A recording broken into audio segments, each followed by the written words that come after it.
Hello, friends and family, strangers and acquaintances, my future children, and my future self.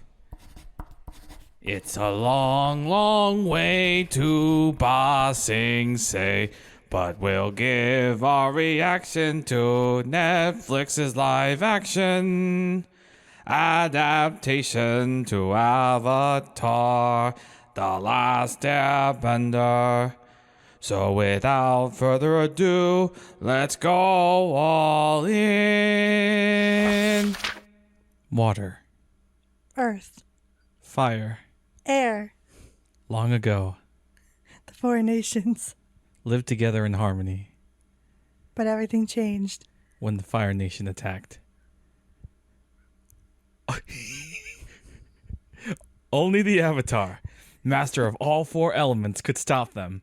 But when the world needed him most, he vanished. 100 years passed and my brother and I discovered a new avatar, an airbender named Aang. And although his airbending skills were great, he has a lot to learn before he's ready to save anyone. But I believe Aang can save the world.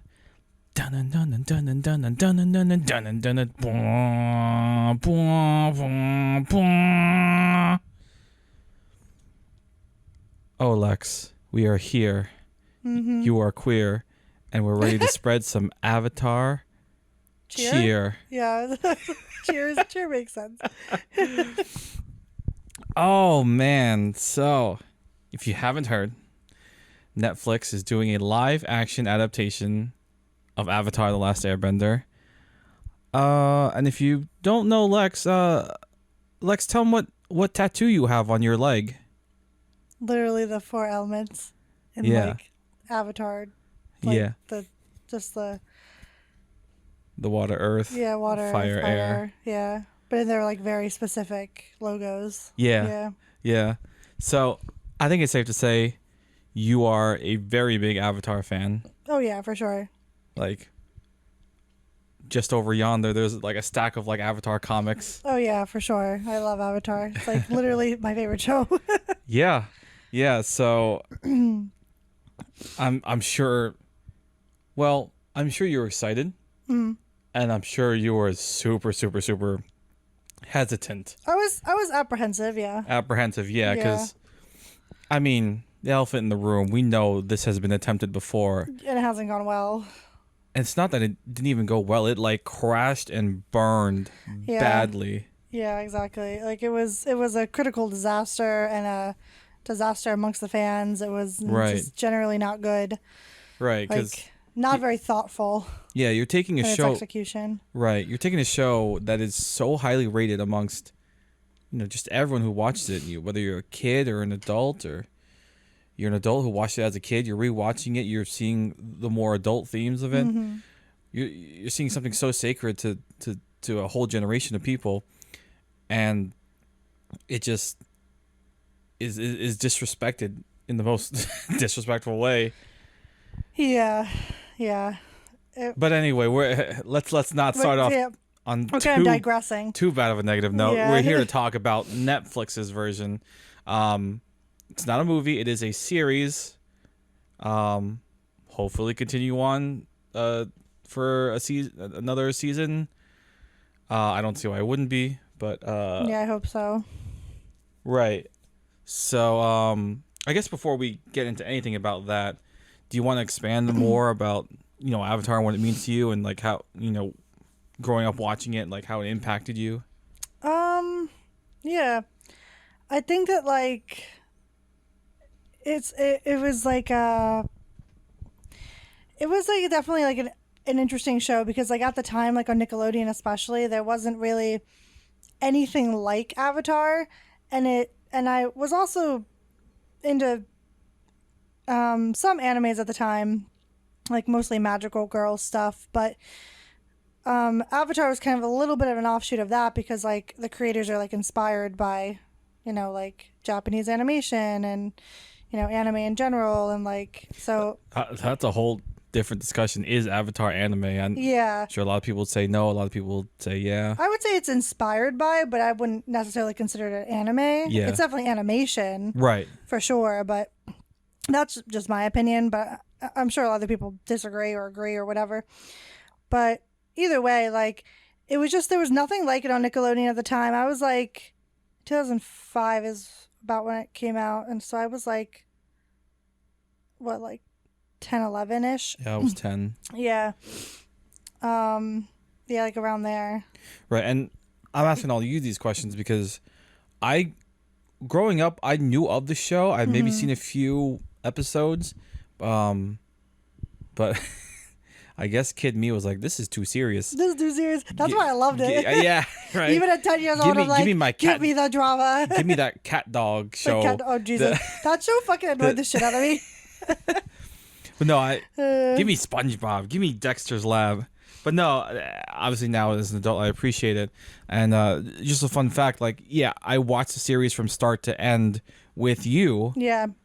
Back in, like, I feel like 2015 is sticking out in my mind. If that's true, then that's like the 10-year anniversary of us watching Avatar. it. That sounds about right, I would say. Yeah. Yeah.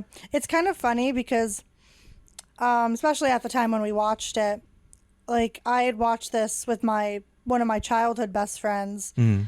And we were like gung ho for the show. We loved Avatar so much. And then so I think it's interesting that like now I watch it with you, who you know, you're my partner, but you're also like very much my best friend. Yeah. So I think that's kind of like a different, like it's a romanticized version, if you will. Yeah. Yeah, and yeah, we did it as a sort of like we do these like show trade-offs. Like if I've seen a show that you haven't seen, yeah, and you've seen a show that I haven't seen, we'll like watch it. And the show that I traded with you for Avatar was Breaking Bad. Yeah. Totally different like scope, totally different like idea. I mean, still, well, the key factor there is elements like and true, whatnot. True. There's definitely and one is significantly more dramatic than the other. Like Avatar is like has dramatic moments, but definitely not like overall drama. With Breaking Bad, Breaking Bad is a drama. Isn't just drama, pretty much. It's tragedy. Yeah, with like moments of levity, but not by much. Yeah. Generally dramatic. Yeah. But yeah, it's definitely one of my favorite shows ever. Yeah. It's hard to impart like how impactful Avatar was for me, just from like a storytelling perspective, but also just like there hasn't ever really been anything like it for me, and it's just like always stuck with me. And I liked how it told like really big concepts in a way that like even children could understand. Yeah. And I think that's like really cool, especially coming from, you know, who these are adults that are like making making this. I think that's very anime-esque of it, because for people who aren't into anime, like they'll see it as like a Japanese cartoon and be like, oh, it's cartoons, you know, they're good for kids. And I'm sure Avatar is seen in that same way. When really, when you actually watch it, yeah, you can enjoy it as a kid, but you will see themes that you would not have been able to pick up on as a kid if you watch it as an adult. Yeah. And there are like some themes in it that are just like generally pretty like adult, I would say. Like there's nothing like really all that sexual in nature, but there's definitely like big topics of like, you know, war and like having to grow up too soon, and like, you know, death and loss and things like that. Yeah. Like, you know, and what war like does to, you know, civilizations and cultures. And, you know, I just really I liked that they, I guess, packaged something very like big and adult and serious and in a way that was digestible for children. And, you know, because children are also affected by that sort of thing. So I think, I don't know, I like that.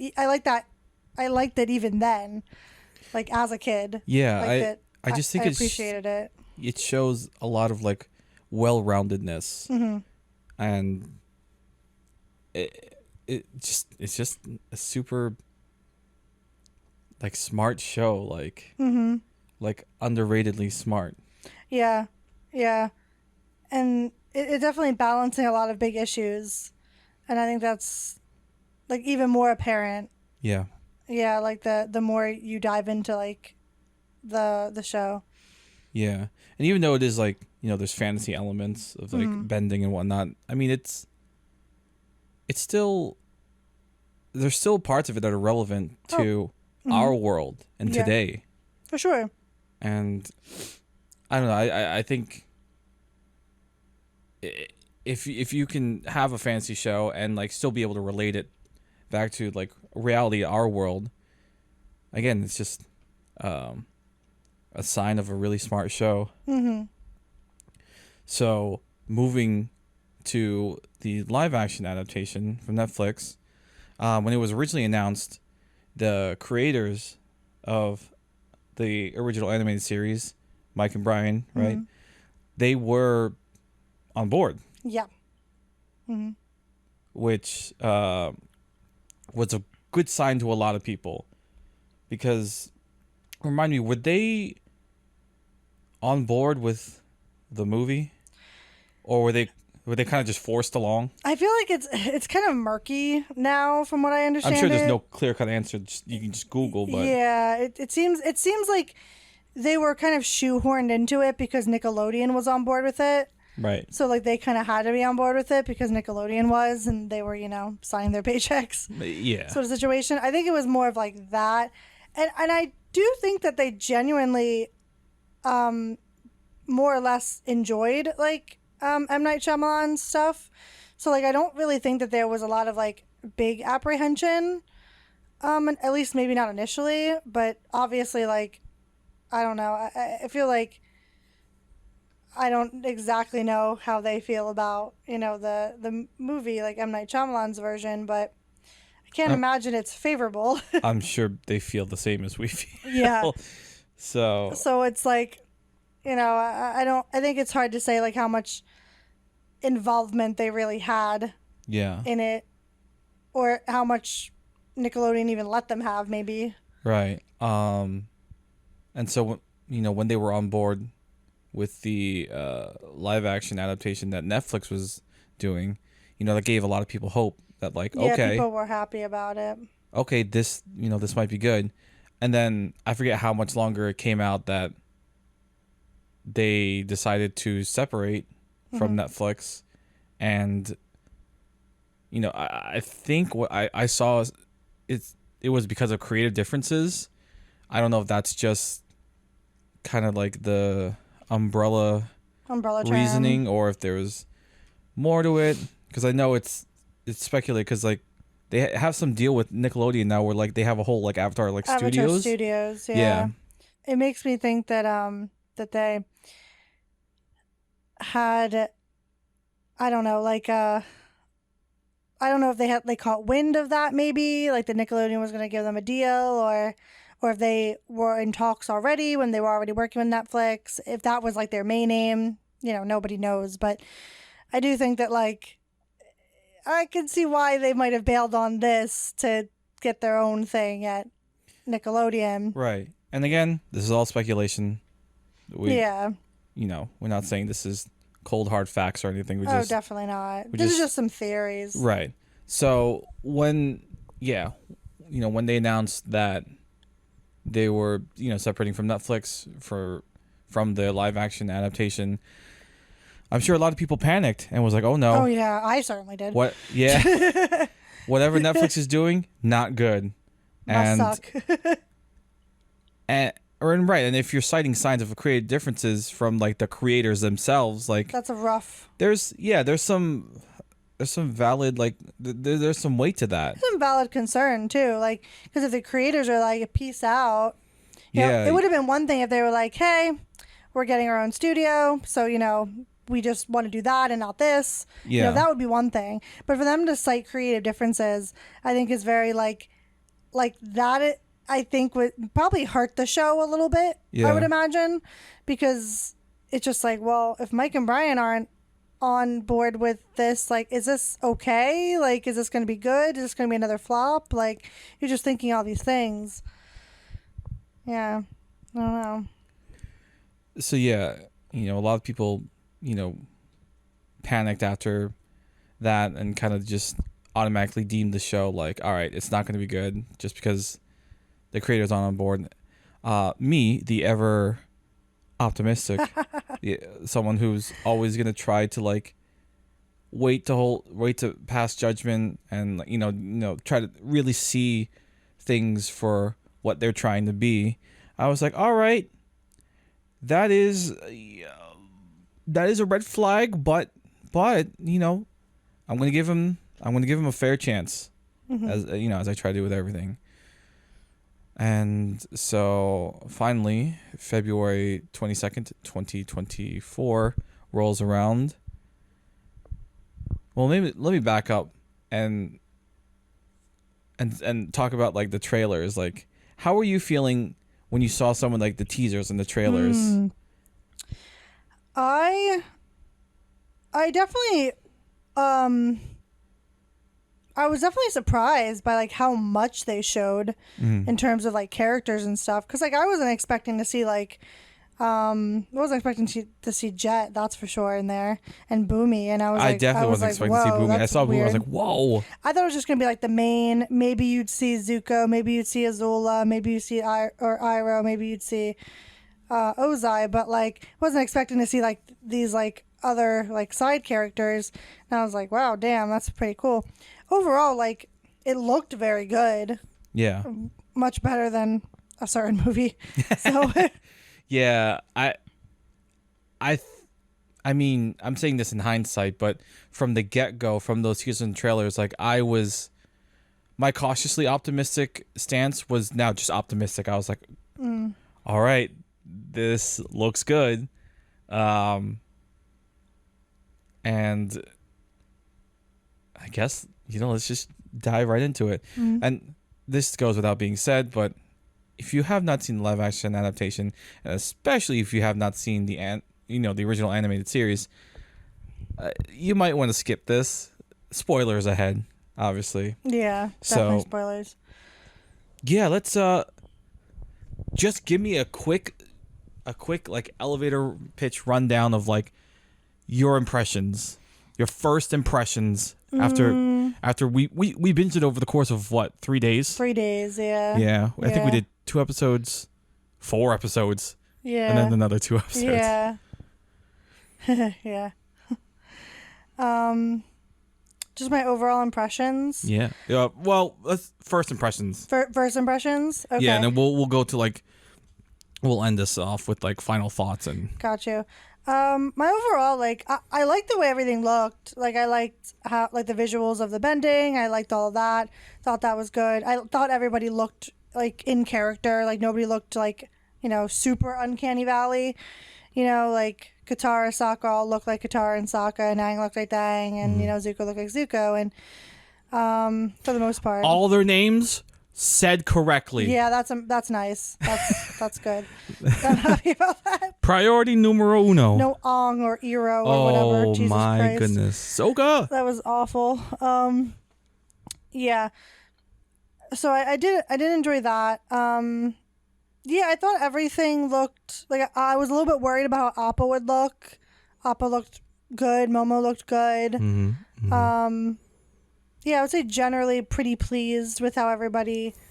Yeah, I remember how it first opened up. Like I think they really wanted to get the bending effects out of the way, being like, show us right off the bat that these bending effects are gonna look great. Yeah. Because like, even I'll give like the movie some credit that like some bending scenes looked okay, but then if you've seen it, that one very memed scene of like 5 earthbenders like kind of just doing a dance, and then one rock is slowly floating by. That so slow. That I don't know what's worse, those firebenders or those earthbenders or the firebender who got hit by that rock that was moving at like 2 miles per hour. Yeah. Like, why couldn't he dodge it? Right. And do you remember like how the firebenders needed fire around them constantly to be making like that was in that movie was just so unrealistic, because you're like, bro, how have you taken over like more than half the world at this point? Like, you know what I mean? Right. Like that doesn't seem realistic at all.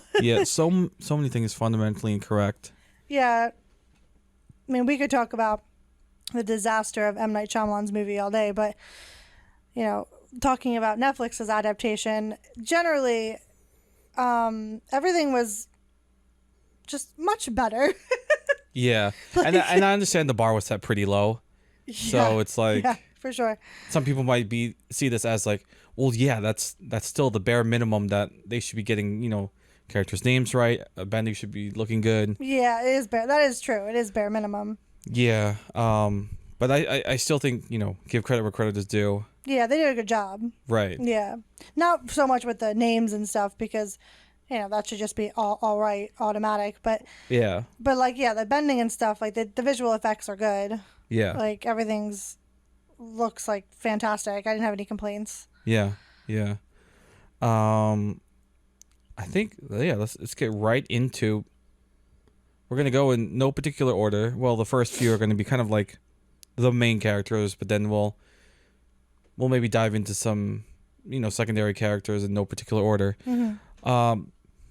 We got to start off with Aang. Yeah. Aang, played by Gordon Cormier, and what do you think of him? I thought he was good. I thought he captured like Aang's kind of essence very well. He looks like Aang. Yeah. Definitely has like the kiddish vibe, but also like does have his serious moments as like trying to capture his place as like the Avatar. Yeah. Like generally, like I really enjoyed him as Aang. Yeah. I think he's only going to get better. Yeah, I think right before the show came out, I had heard a rumor that like, there weren't going to be as many like side quests and stuff, and I'm sure that worried some people. But for me, I kind of understood that like that stuff was probably on the chopping board to begin with, to try to, because Avatar is such a vast world that like even though they're doing like a show, a series as opposed to a movie, like I'm sure some things were still gonna have to get cut. Yeah, I definitely have thoughts on that, but I don't want to go into it right now. But yeah, and spoiler alert, he maybe doesn't go on as many side quests and whatnot, but I think the core thing there with him kind of like avoiding conflict and like trying to avoid his responsibilities, the theme is still there. Mm-hmm. Yeah. Maybe not as much, but it is still there.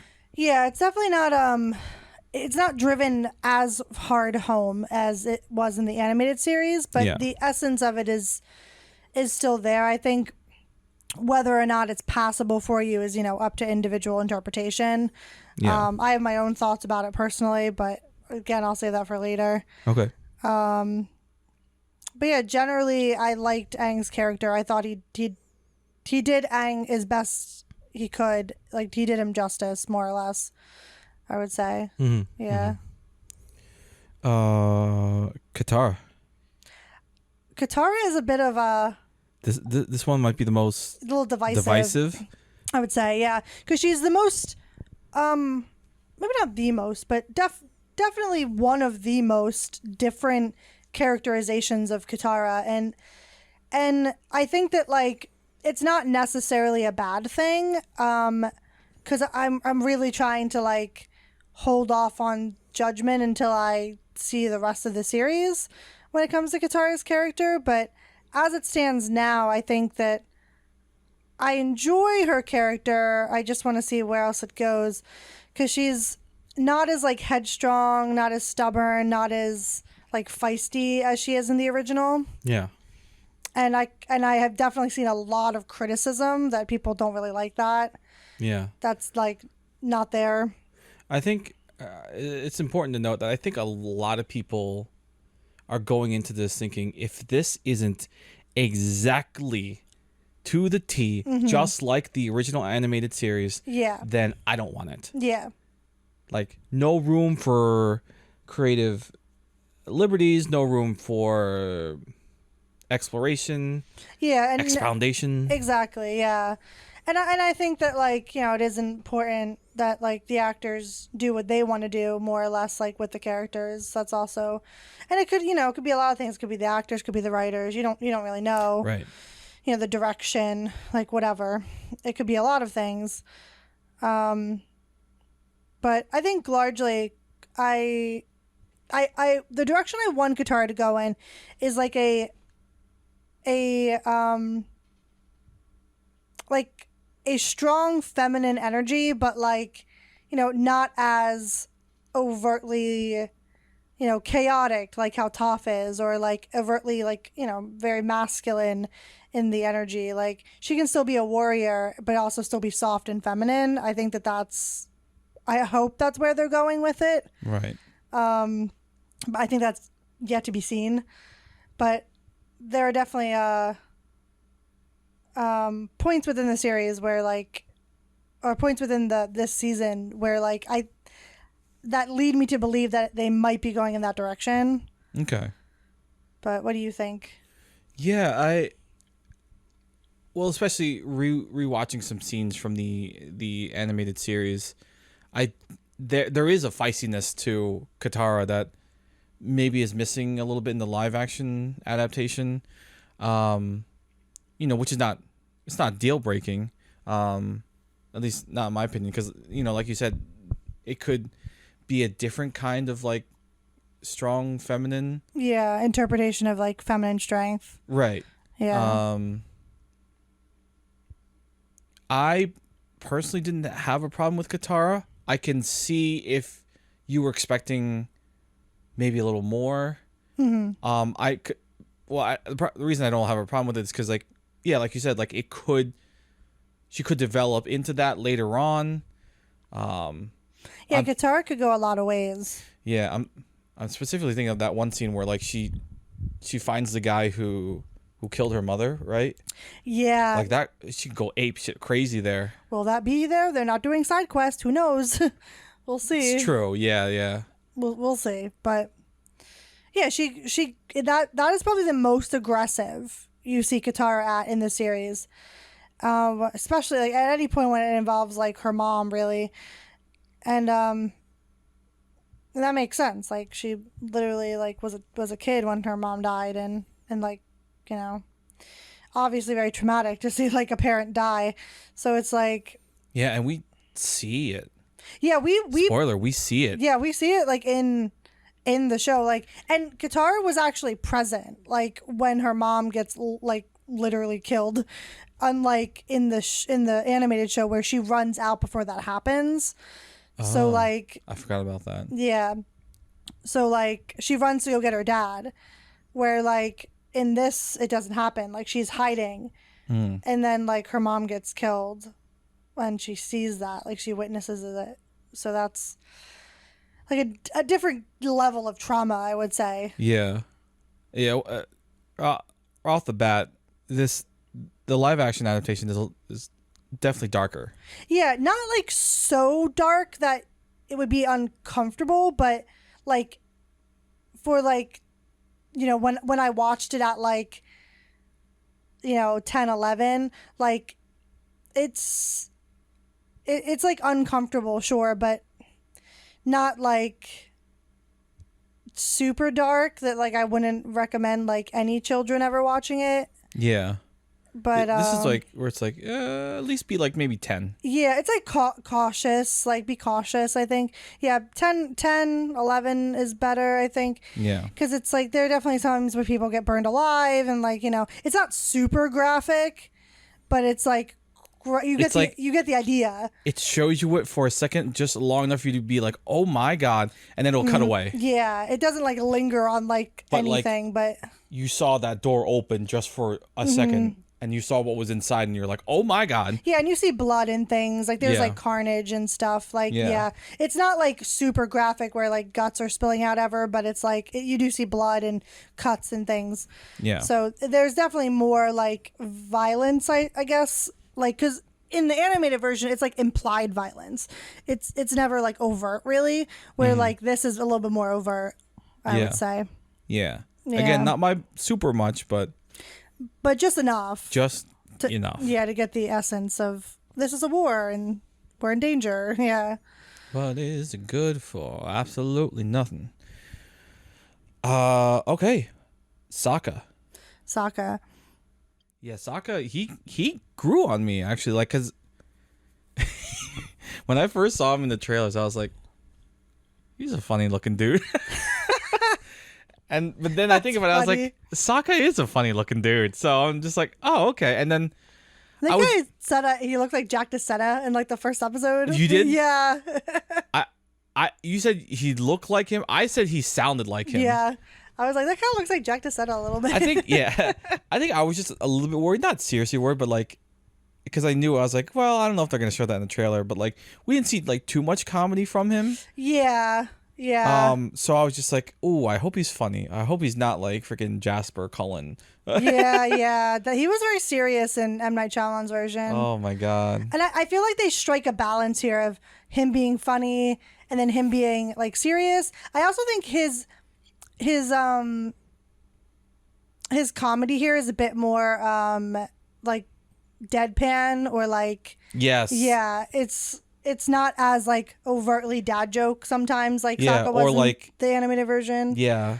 He's not like overdoing anything, like No. over exaggerating, like No, just very deadpan a lot of the time. it is. Yeah, it is deadpan, which I do find funny. Yeah, I do find funny too. I don't mind that. I think it kind of does fit in a bit more with the seriousness of the scenario.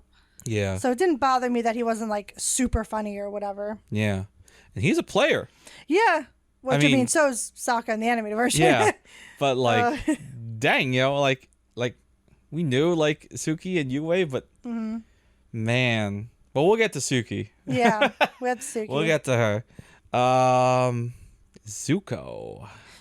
Prince Zuko. Oh, I Zuko is probably out of all the actors, I think, he is my favorite portrayal. I think. Yeah. So good. He does Zuko.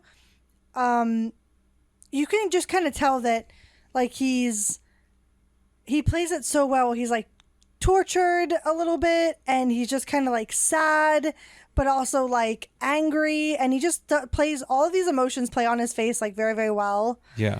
And like I just think he captures Zuko, his essence so well. Just like the actor who plays Aang. Yeah. Captures his essence pretty well. Yeah. I think that just largely it's just such a good casting. Absolutely. And the casting is just great overall across the board. yeah, I think it's very good. Yeah, it's just he does a very good job as Zuko. Like, and I love his interactions with Iroh the most, I think, because you can kind of tell that he's like exasperated with Iroh and just being like, "Ugh, like, uncle, stop," but also he was like, I gotta be kind to my uncle. He's my uncle. You know what I mean? Like, so it's like you kind of, all that stuff plays out on his face, and I just really enjoy watching his portrayal. Yeah. And I do think I think in the animated show, like, Zuko is very much just like laser focused on finding the Avatar, and like you don't really see much other sides of him, especially in the first season. Yeah, he's like very focused. Yeah, but I think even in the live action adaptation, like in the moments with Iroh, you do see a softer side of him come out. 100%. You can tell that they care about one another. Yeah. Yeah. For sure. Which does lead me to Iroh. Yeah. Iroh. No. Never again. I like Iroh in this. His character is like how the design is with Iroh in this one gives me a little bit uncanny valley. Okay. I don't know what it is. It just almost looks fake to me. But like it doesn't take me out of it enough. But I do feel that. I don't know what it is though. Okay. But generally I like Iroh, like the portrayal of Iroh. I think he did a very good job of capturing Iroh as well. I wish there was a bit more Zuko and Iroh moments sometimes. Yeah. But like things that were in the animated version, I wish translated over. I know what scene you're specifically thinking yeah. about. You want to talk about it? Yeah, we can talk about it. The scene in like the finale where like Zuko is about to go and try to find Aang and do his like I gotta get my honor thing. That whole scene and Iroh saying bye to him. But there's a part where Iroh like kind of confesses that like, you know, that you're like a son to me and like all that. And, you know, Zuko's like, I know, like you don't have to say it and that whole thing. Like there wasn't really that moment. And I feel like I get what they're going for. Like that Iroh and Zuko have this like unspoken kind of understanding with one another. Like I think that that's sort of what they're going for. I just don't think it hit the same. You know, it didn't, the emotion, the tugging at your emotions like wasn't the same. Like I just wanted more from that moment. I think they may have substituted that moment for the moment where we see Iroh and he's at the funeral of his son Luten, and you know Zuko stops and like you know says some words to him, and I think that maybe that was like the big heartstring tugging moment. And I think that again, like with what I said, I think that they're really trying to portray their relationship as a silent loyalty, where it's like, because Zuko could have just walked off, but instead he just sat with his uncle. His uncle didn't say anything to Zuko. They just sat together and sat with him, and that was it. And I think that's nice. I just think that this is definitely something I have to get used to because it's so much more overt, like the care and the love and the affection. And it's not that this isn't good, it's just that it's different, and it's like not it's not pulling at my personal heartstrings the same way that the original did. Where like this one is like, okay, I get, we'll have to see more of this. Kind of feel. Yeah, I also wonder, because like in the animated series, like Iroh was just lovable to begin with.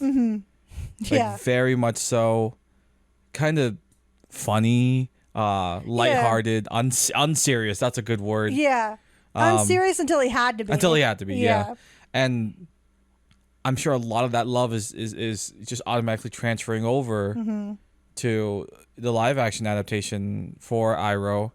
But again, I would love the perspective of someone who's never seen either be like, what do you think of this Iroh character? Me too. I would love to, for all the characters. From the first season. Well, right. For everything, really. Yeah. But, yeah, with Iroh, is that still coming across as that he's like, you know, this easy to love character? Yeah. Yeah, I do wonder. It's hard. I can't separate. I would say so, but I mean, obviously, we're biased. Yeah, and it's also like it's also personal, right? You know, subjective. Like, yeah, it's totally subjective to each person. Like we could like it, but someone else could hate it. You know. Yeah. So it just depends. Yeah, for sure. He did say Jasmine tea a few times. That's funny. I could have had a lot more tea conversations. Much more. I hope there is more in the later series, later seasons. Yeah, that would be nice. But I mean, he had his moments. Yeah, he had his moments. It was like tea. It was there. Or I forget the name of the game that he likes to play. Pai Shou. Yeah. Yeah, there were moments, bits and pieces of that. Yeah. Oh, and I think he tried like omashu meat, right? Something like that. Yeah. He's like, it's not every day. Like you can taste something. Yeah. When they were in omashu. Yeah, like just his quirkiness of wanting to. Like just explore, and then Zuko's over here being like, "Uncle, stop!" Like every 5 seconds. Yeah. It's like just so done. Yeah. I feel like Iroh and Sokka would get along. Right? Yeah, for real. I feel like Zuko in both versions, I think that they're kind of like a buddy comedy. Zuko and Iroh. It is like buddy cop. Yeah, exactly. It's just like really funny. Yeah. Yeah. All right, moving on to Suki. I thought, and we can lump her also in with the Kyoshi Warriors if you want to talk about them too. I loved Suki's makeup in this. I thought it was beautiful. Oh yeah, spot on. Yeah, spot on. The makeup was gorgeous. Her character, I liked her. I think I liked her because I know Suki's character. I don't think we get enough of Suki personally. I thought the episode felt like a little bit rushed, just like a touch rushed. Yeah. I wish that, not as rushed as some episodes, but I wish that there was just like a little bit more of Suki and explaining like more of the Kyoshi and like the Kyoshi warriors and the stuff. It was just so quick, like her coming in. But I did like her and Sokka's relationship, even though it was like in the span of a day. It was very thirsty. It was very thirsty. Like it's like every other scene, it's like Sokka's looking at Suki or Suki's looking at Sokka, or the mom is looking at Suki looking at Sokka, and you're just like, what the hell? I think Suki went from like, "Who are you, stranger? You man."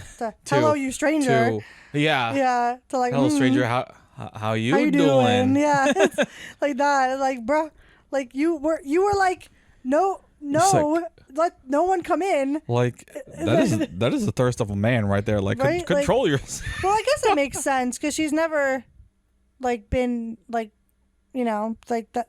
There haven't been any outsiders. Every person she's known on that island, she's known since she was born. So I guess it makes sense. But yeah. But like that in and of itself is like funny. Yeah. But yeah, the Kyoshi warriors, super cool. I love like the choreography with the fans, like the fighting with the fans. Like it's just so cool how they did it. And I love the scene with Sokka when like she's teaching him. Yeah, like, he throws the boomerang and she throws her fan, and it's a lot cooler. Yeah, it's a lot cooler, and it just and just generally, I do think this part of the show is a bit undercut by the fact that Sokka doesn't necessarily have like a moral lesson to learn. Like in the animated version, he's a little bit, sexist when it comes to like women fighting, which is why he partly has a problem with Katara fighting. And then partly he's like, what? All these women being warriors? What? Like, you know what I mean? Like, obviously, like, I get how they're like, oh, that could be a little bit dated now, like in this show, maybe, but sexism still exists and whatever. So it's, it was a part of his like character arc. Yeah. So I think it's a little undercut, the importance of those moments. Yeah. Yeah. Again, like you said, I can see, why they cut it, but also it's just like, oh, that's a lesson that maybe he doesn't have to learn, but like it would have been nice to see him like learn it. Yeah, it would have been because like his arc is like he goes from, like a boy who's like trying to protect his village and his family with like very like simplistic, very like traditional values, and then realizing not only can his sister help him out by like fighting and being, help in that way, but also that women don't necessarily have to be in these very traditional roles. Right. And he gets humbled by women. So consistently. And I think that would have been nice to see for men. Yeah. And for women. Yeah, exactly. So I'm a little disappointed that storyline is kind of just like non-existent, and it's mostly just like a love storyline. But I'd like to see, I can't wait to see more from Suki, like to see what else they decide to do with her. Yeah. I do wish we had like more than one episode with her. Yeah. But I get time constraints. Yeah. And man, I know you like the makeup, but when I saw her without the makeup, I was like, oh my god, I just fell in love. I like seeing her earlier like that, but man, the reveal in the animated version was so much cooler. I forget how they do it. Where the gang is traveling to get into Ba Sing Se, and then Suki is the one who's leading them in, but like she's without her makeup, so you don't recognize her at first. And then Sokka realizes it's her, and then he is like, "Oh, Suki!" And then everyone's like, "Suki, like the makeup is not on," and it's a bigger thing, to see her without it. And so it's like, and that's the first time like the audience is also seeing her without her makeup. So it's kind of the reveal is just better, I think. Yeah. But I'm like, I'm not mad at that reveal. Yeah. I'm just like, oh man, it would have been better to see it later, but yeah. But whatever. Yeah. Okay, let's move on to Zhao. He was not as much of a douchebag as like I thought he was going to be. He was an Like- interesting character. He was definitely different. Like he was like a slow burn douchebag in this one. He started off like somewhat polite, coldly, Yeah, but he went from completely fucking sane to completely insane. yeah, to like I'm gonna kill the moon. Yeah. Well, I guess that does happen in the anime, but still, like exactly. But like he was more of an asshole. So it's like it was weird because like in the beginning, in this one, you're just like, okay, I don't want to kill you. Like do you deserve the fate you got? Like I'm confused. You know what I mean? And then like as it comes up, you kind of realize it's a slow burn. Like like he's going mad with power kind of thing. Yeah. Like like the Mad King. yeah, exactly. But the opposite. Right.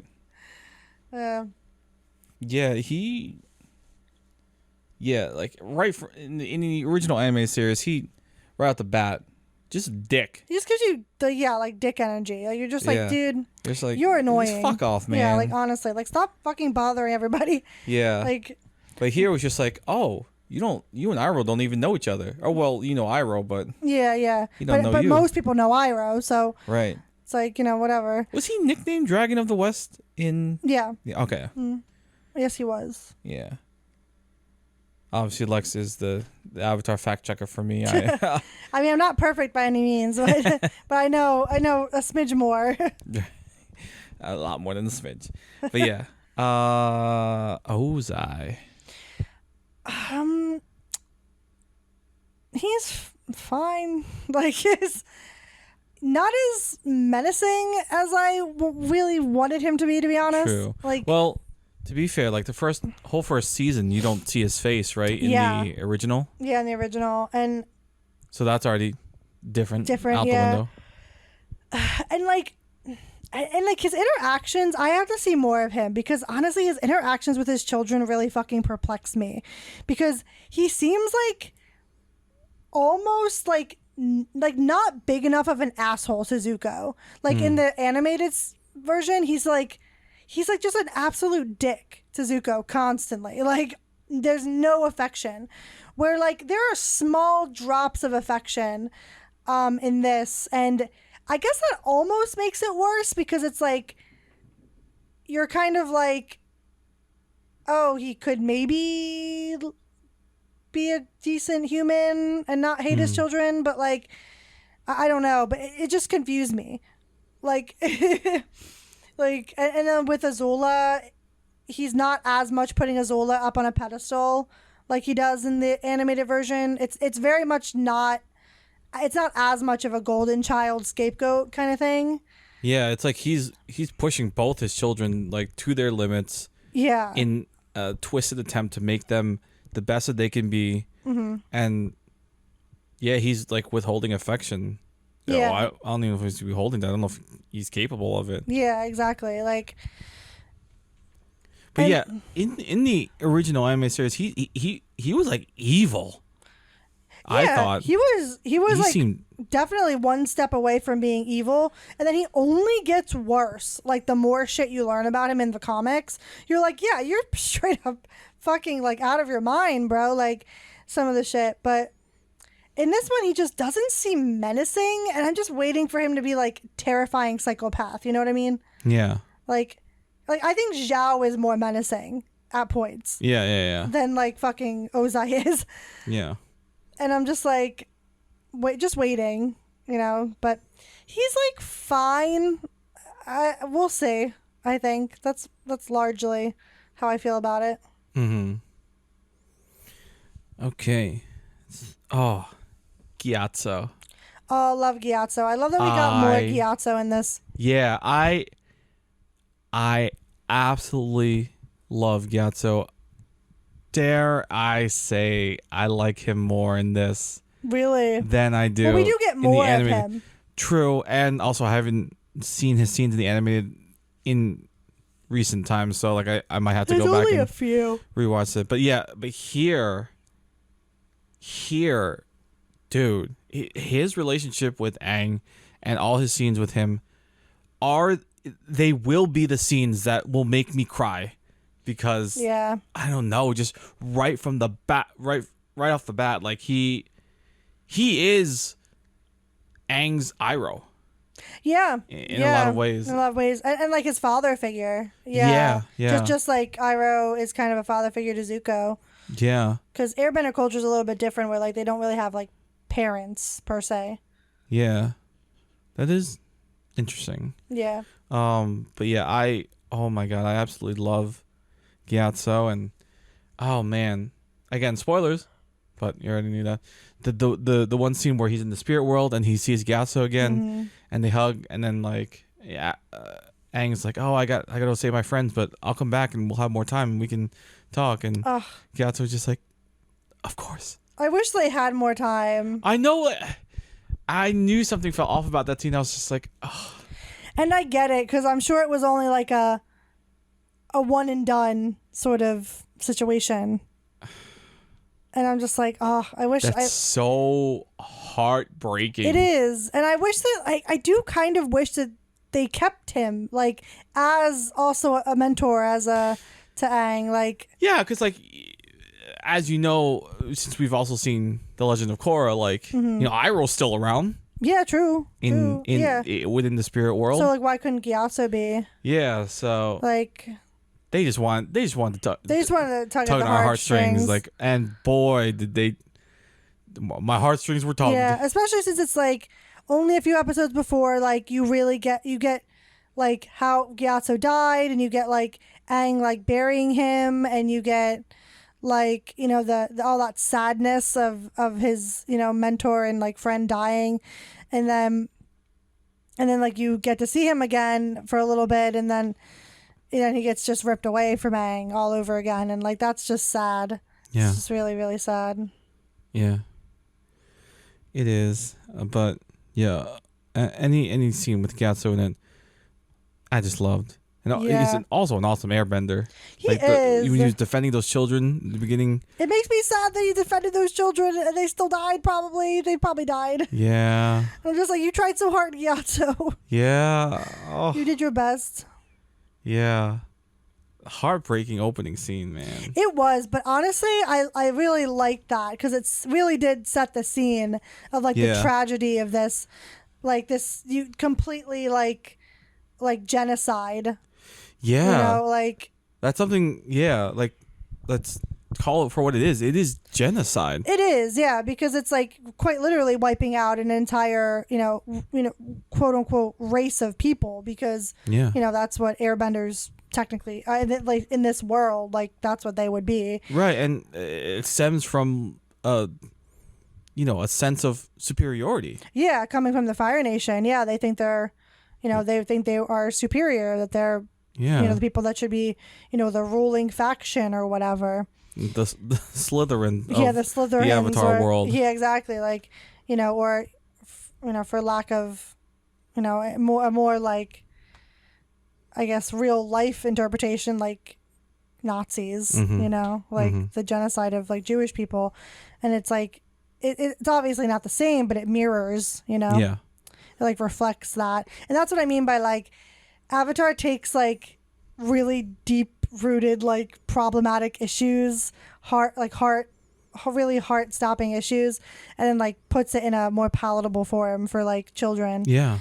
And I think that that's kind of like interesting. And it teaches them about it without them even realizing they're being taught about it. Exactly. And it's also for, you know, that's what also makes Avatar good for adults and children. Yeah. You know, it's palatable for children, but it's also like adults understand like the higher concepts, like even more. And I feel like that could open up conversations, you know, like with like parent and child. Yeah.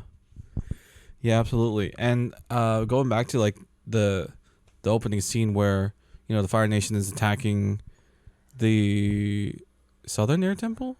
I think it's the Southern Air Temple. It's one of the air temples. I forget which one. I'm not sure to be if honest. It's Southern, Northern, Western, whatever. Well, not whatever. I want to respect the air nomads. Yeah. But whichever one, I should say. I've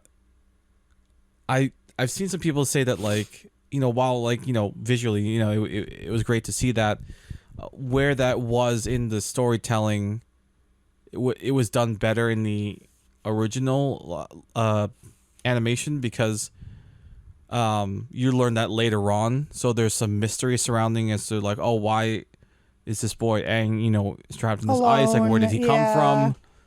Exactly. What do you think of that? Like, that difference? That honestly doesn't bother me too much. I do get that. That does make sense. Like, there is a bit more of a mystery to what happened. But I would say, like, or at least I would argue that by the time you get to that point in the animated version, you already kind of have pieced together what has happened. So I don't really think it's like that big of a deal to like just put it at the forefront to be like, this is what happened. This is why Aang is this way. Yeah. Like, this is like, you're setting the scene. Because like, by that point, like Katara and Sokka and Gran and everyone else is already like droned on about like the 100-Year War and how the Avatar is gone and blah, blah, blah. You know what I mean? So it's like, and you just keep getting that. And you also get, Aang exploring. Like, I did think that difference was interesting. That since Gran and everybody in this live action kind of told him what happened, that like the airbenders were like all, killed and everything. That is an interesting difference because Aang goes into like going into the air temple and knowing already what he's going to find, where like he didn't know that in the original. So it was a bit more like impactful, I would say, like emotionally impactful for Aang than like Aang going in and already kind of knowing what he's going to find. He's just going to find a bunch of dead bodies, basically. Yeah. Well, skeletons at this point, but. And it's like, that's not really to undercut that still is very like traumatic and emotional. Yeah. But it's still like, it's just a higher level in the animated version because he had no idea. He was under the delusion that he would find people there. Yeah. Like that they were just hiding. Like he was just completely like delusional. Yeah. This isn't really maybe apparent, but maybe they were leaning on the side of maybe Aang's in denial that like, okay, he's hearing this, but he's just like, no, I want to see it for myself. Again, it's not really apparent throughout, but maybe that's what they were going for. Yeah, I do wonder. I don't think that hit, if that was what they were trying to do. But, regardless, I think that was, it's definitely an interesting, different choice. And I don't really mind it. I do think that does bring to light a bit more of like some of the problems I have with this, but I'll touch on those later. Okay. But yeah, Gyatso's great. Oh yeah, it's all stemmed from the great Gyatso, and man, what a homie trying to protect those kids. Oh my god, yeah. All right. We've made it to Azula. I know we said Katara might be the most divisive, but I think Azula herself isn't divisive. Azula's inclusion is divisive. Right. I would say. This is maybe one of their most creative differences, kind of. Yeah.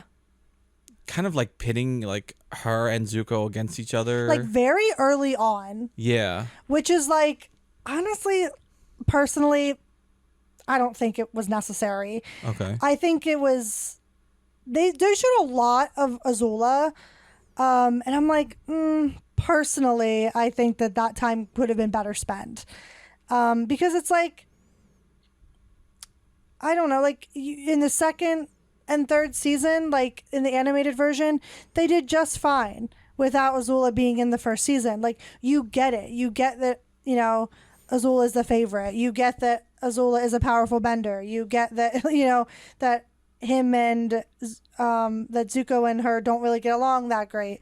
You get all of that. Like in the 2 seasons that Azula is around. I would say even here, you don't get that Azula's the favorite. I would say it's like she's all that's left, and like exactly still Ozai's pushing her. Yeah, I feel like this is very much different in the sense that Azula is what's left. Azula isn't necessarily the favorite.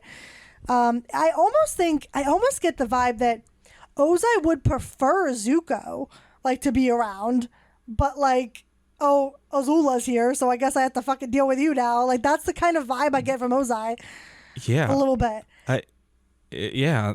It wasn't until you just said it just now that I'm just like, oh wow, that is kind of the vibe you kind of get, and I wonder if that's intentional. I wonder if they'll lean into that later on. I do want to, yeah. I want to know if they're going to go in a different direction, like. Because honestly, you're starting to see the cracks really early In Azula? Oh, and, yeah, because she's so confident when you first see her. yeah, and you're just like, and it doesn't really, she doesn't really give that kind of energy right now. Yo, you see her lightning bend. Yeah, which is fucking wild. I'm just like, wait a minute. I'm just like, come the fuck on. Like, what's going on right now? That's something where I'm just like, okay, that's not necessary right now. That should have been a bigger reveal, I think. Yeah, because like sub bending isn't even like really explained yet. No, especially not yet. Yeah, Yeah, so like that's really explored in season 2 and onward. isn't it introduced? Doesn't Iroh introduce lightning bending? Well, it's hard to. I can't remember exactly. Or no, Azula started it. Yeah. And then Iroh just redirected it. Right? Yeah, but well, Azula didn't start it per se. Iroh could always lightning bend. All right. When I say start, I meant like was the first person to show. Yeah, it was probably lightning bending. Azula. I'm almost certain. Yeah. Yeah. Yeah, like her character is like fine. Like also kind of like Ozai. Like I'm not in love with like how she. I don't know. Like. Yeah, I'll be on board with you on this, just because like, yeah, even I remember from the get go, like people were a little worried because like she looks cute. She's cute. I was really hoping that she was gonna be like, I'm so cute, but then like super fucking sinister. Like that's what I was hoping for. And there are moments where you see her like kind of lash out, but it's not scary like Azula in the animated version. No, yeah, it's not batshit crazy. No, it's not. And it's like Azula in the animated version had like like she was so calculated and so logical and very like never lost her cool in the sense that like never was flustered kind of. Yeah. And you definitely see her get flustered here. Like 100%.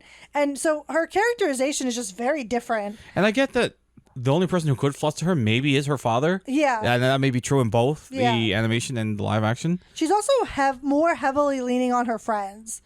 Where like Azula in the animated version is very like, take you or leave you, very like use them or lose them kind of situation. Yeah. Where like here it very much seems like her and her friends are. What is like, the term? Like pity party? Like, so exactly. sad. It's very much a pity party. And I'm like, what the fuck are they doing here anyway? Yeah, okay. It does leave me, next on the list, I do have Ty Lee and May. Yeah. Like, what the fuck are they doing here anyway? Listen, okay.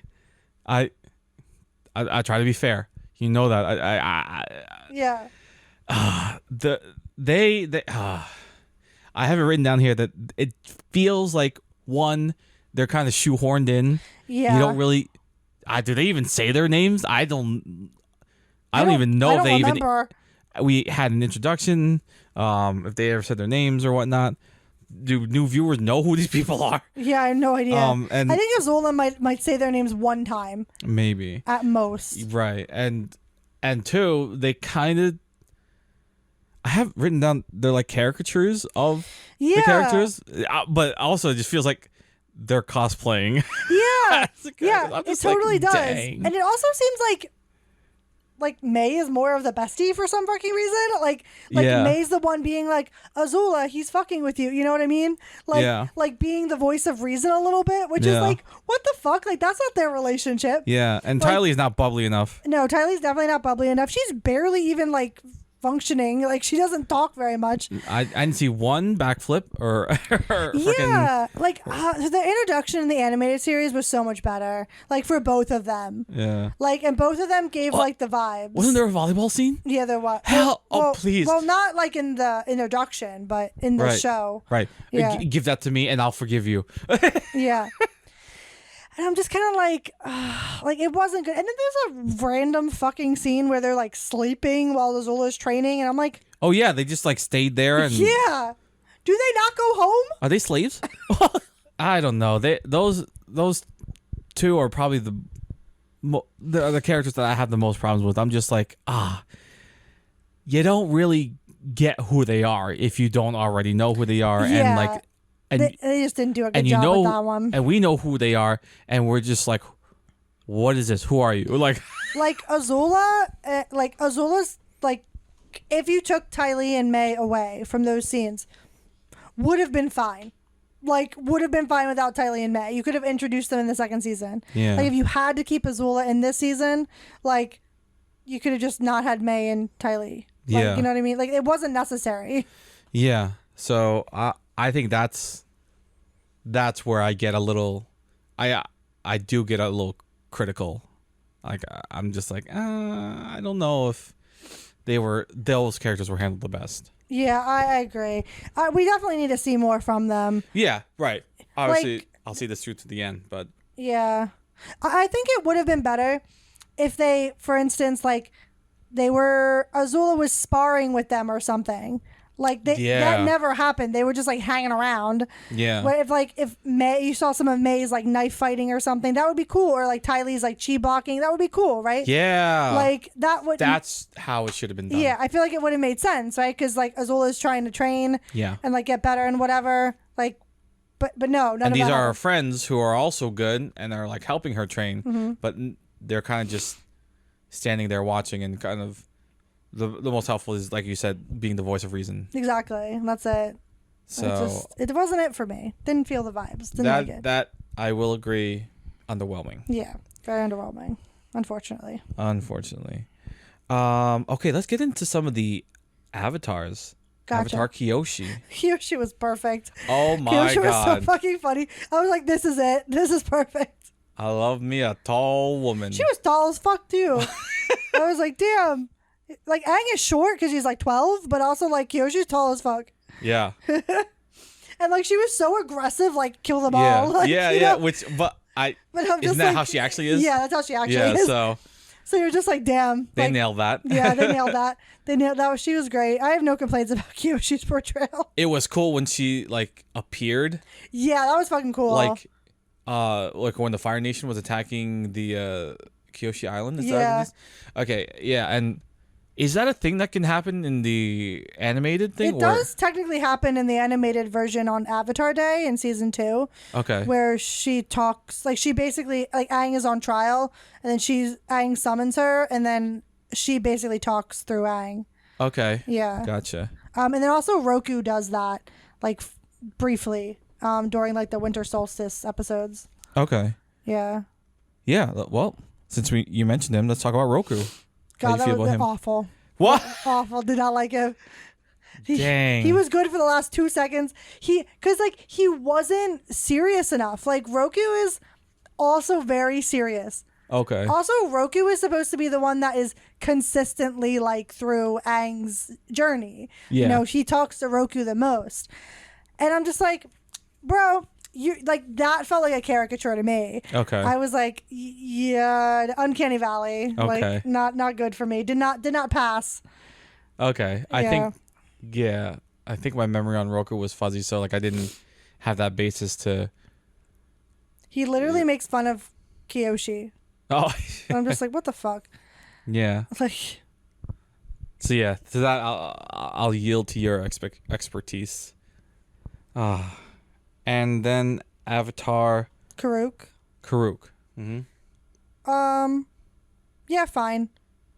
Just He fine. was fine. Like, it wasn't. It was neither here nor there. Karuk's not really like.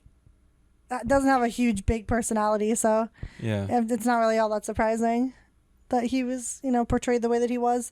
Yeah. At least he seemed like accurate, like to what I understand of his character. Yeah. I think I just like the actor's name. I don't know if I'm gonna butcher this, but Miigwon Fairbrother. That's interesting. Very strong, kind of like Native American name. Yeah. Okay. moving on. Let's talk about Jet and the Freedom Fighters. Ooh, love the Freedom Fighters. Yeah. The Freedom Fighters were great. Jet was great. Didn't like the shoehorning of the plot into other plots, but Yeah, so that episode, the Yeah. the Omashu episode, right? the Omashu, the Mechanist, the Freedom Fighters episode. Like, Would you say that was the most rushed episode? Yes. Yeah, it did feel like a lot of stuff was hitting us very fast. Definitively. And it's like, on one hand, I'm happy that they tried their best to include as much, because, the world is vast. Yeah. So And they have a limited time and- frame. yeah, and like, I'm sure so many things like you want to say from the cutting board, from the chopping block, but yeah, it did feel like quite sandwiched in and like Yes. kind of fast paced. Yeah, it felt very sandwiched in. But just not speaking on that, speaking on just Jet's character. Yeah, I enjoyed his character. I thought his character felt pretty authentic to Jet in the animated series, if not a little bit more earnest, especially where like Katara and Jet are like sharing like trauma and stuff. I really like that scene. However, I didn't feel like it was as earned that like he was like he seemed like a pretty decent guy, like sweet, like had a traumatic past, just like most people in this fucking show. And like I just feel like it wasn't quite earned because there was just so much going on in the episode that like Jet is like pretty decent, great. You kind of as the viewer get like the perception that Katara gets like from him, and then suddenly he's like, we're going to like kill the Mechanist and like all of these important officials, and you're just like, you know what I mean? Like it didn't. And also like I agree with Katara. You shouldn't be doing that. However, I feel like what Jet was doing in the original was actually more egregious than what Jet was doing in this version. Remind me again what he did in the original. He was killing like he was basically going to set blasting jelly off of a dam to kill all the Fire Nation establishments and everything in the village below, but that would also kill like all the Earth Kingdom citizens that were also living there as well. Oh wow. Like so much bigger like body count, much more innocence, where in this case it was like they were aiming for like higher level officials, and like they were aiming for the Mechanist who was like just trying to do what was best for his son and kind of thing. So that's not really right. But like two wrongs don't make a right, obviously, but I feel like in this case I could see Jet's point of view a little bit more, and he didn't seem as didn't seem as out of his mind. Like you could tell that like his trauma in the original really drove him to a point where he was so fucking bitter, and like in this one it doesn't come through that way. He just seems more of like an anarchist in this rather than like a boy who's so traumatized. Do you feel like you wish he was more out of his mind like the original, or do you think this was... I wish he was a bit more out of his mind, I think. Okay. Because that makes his redemption arc that much better. Okay. Like where like in this one you're kind of just like, well, I can kind of see where you're going with that. Like I don't really agree with it. Yeah. But like I can see like the I can logic. see how he thinks the Mechanist is a traitor. Yeah, I absolutely can see it. Exactly. Like that's the thing. Like, and that's where like the nuance of like different opinions and things come in, and where I'm just like I empathize with the Mechanist, right? But I also empathize with Jet and all his past trauma. Yeah, and all the freedom fighters, and like I get it. Yeah. So I don't know. I just feel like it wasn't quite earned. Like Katara's like outrage at him, and I don't know. What do you think about Jet? Again, because I obviously remember him from the original, but I didn't have a strong like memory or like maybe like attachment. But I mean, I was cool. Anyone named Jet, it's got to be cool.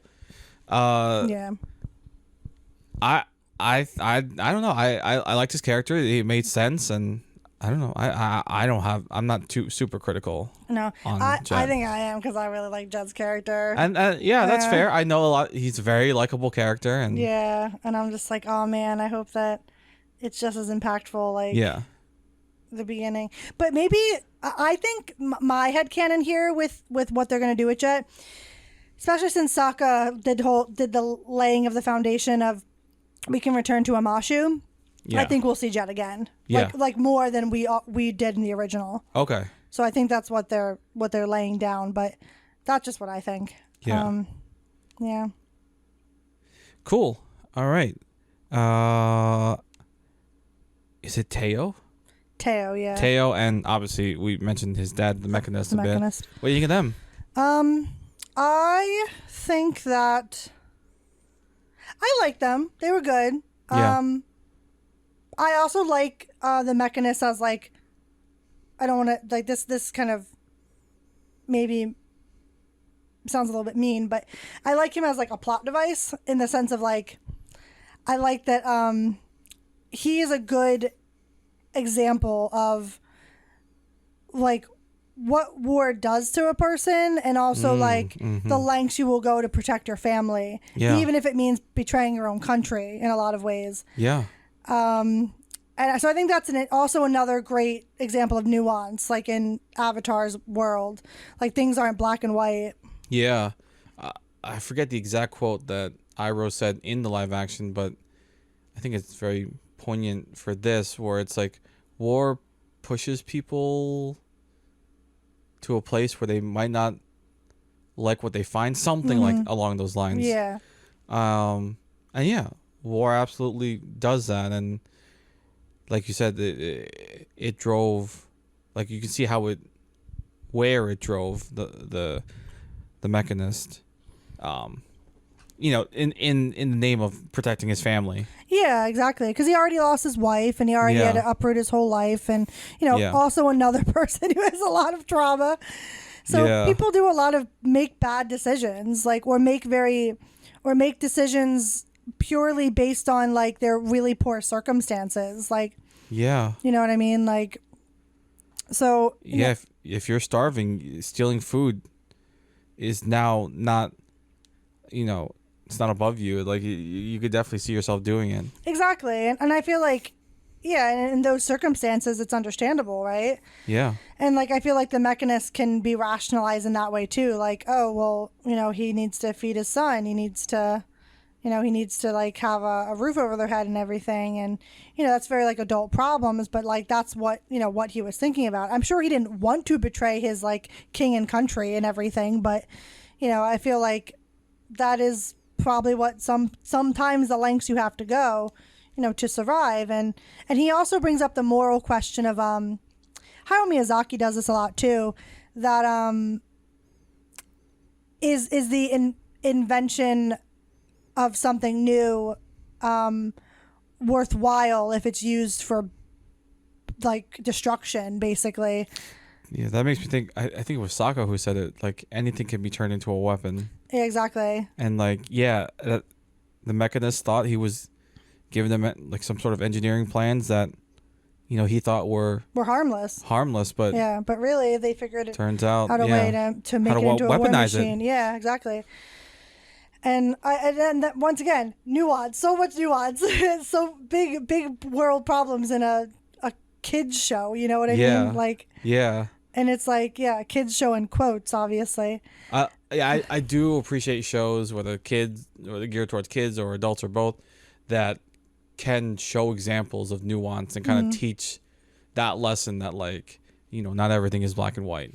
Yeah, exactly. There's a lot of gray area. A lot of gray area. A lot. This was a big episode for gray area, like with Jet and with Katara, and also with the Mechanist and his son, right. And I think that like I'm a little sad about the undercutting of the emotional impact of Aang not seeing, because like in the original, Teo and the Mechanist are hiding out at one of the other air temples, and like so in some senses, Aang gets like re-traumatized again because he has to like see all the people flying in the sky because of like the mechanist creation and thinking they're airbenders and then realizing they're not. And then like also they've kind of destroyed a lot of like the culture that the airbenders have and everything, and that's like another like just I do miss that a little bit, but I do like what they did with this, even though it was very like haphazard. Do you think it still like made sense at the end of the day? I still think, at the end of the day, it made sense, and I get what they were trying to do with it, even if it does also feel some things are kind of shoehorned into it. Yeah. But I think the Mechanist and Teo are interesting characters. Yeah. And the Mechanist looks exactly like he does in the he does. Animated. I saw that hair. I was like, oh, that's animated hair. They did the impossible. Oh man. Yeah, it was. I think I said to you like when we first watched it, I was like, I don't remember how that dude looks like in the animation, but damn, do I believe that that's exactly how he looked. Yeah. So, props to hair and makeup. Yeah, exactly. Okay, Paku. Master Paku. Not enough of a dick, honestly. I was also gonna say someone who also looks exactly like he does in the animation. He really does look like someone. Yeah, he's on point. On point. Yeah, not sexist enough.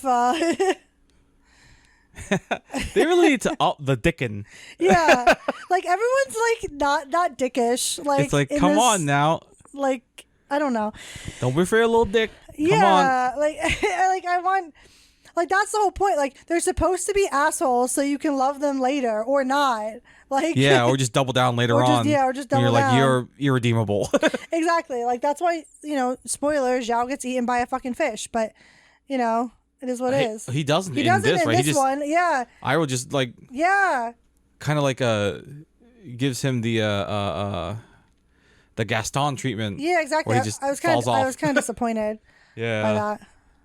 But But yeah, I guess back to Paku. Back to Paku.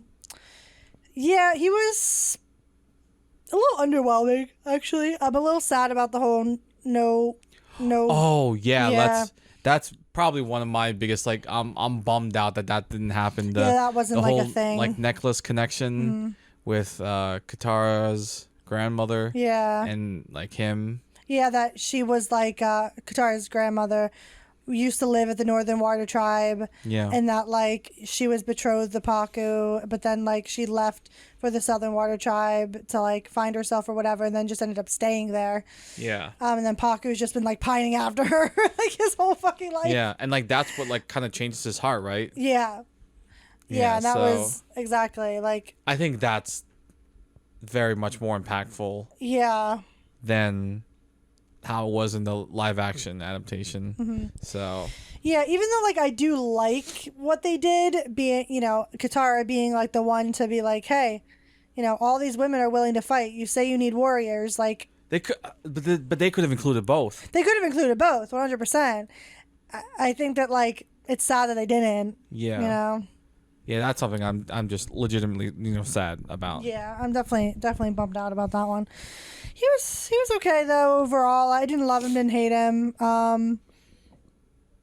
He was also kind of a dick to Sokka in the original, which I thought was kind of funny because like Sokka had someone to go up against. Yeah.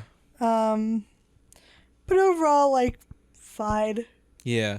I guess since we mentioned her, good old Gran. Oh yeah, Gran. Yeah, I liked Gran in this one. She seemed a little bit like I guess like less pessimistic. I don't know, because like in the original, she's like, no outsiders. She's like apathetic. Yeah, she's almost. Like apathetic. Yeah, she's like, I don't care. I saw a comment that was like, "Yo, this is in live action. Yo." Her saying that all the airbenders are gone and it's the Avatar's fault, while also sussing Aang as the Avatar, is wild. Yeah, exactly. Yeah, and it's true. It's like you have all the pieces, put it together. Like that's the Avatar right there. Yeah, exactly.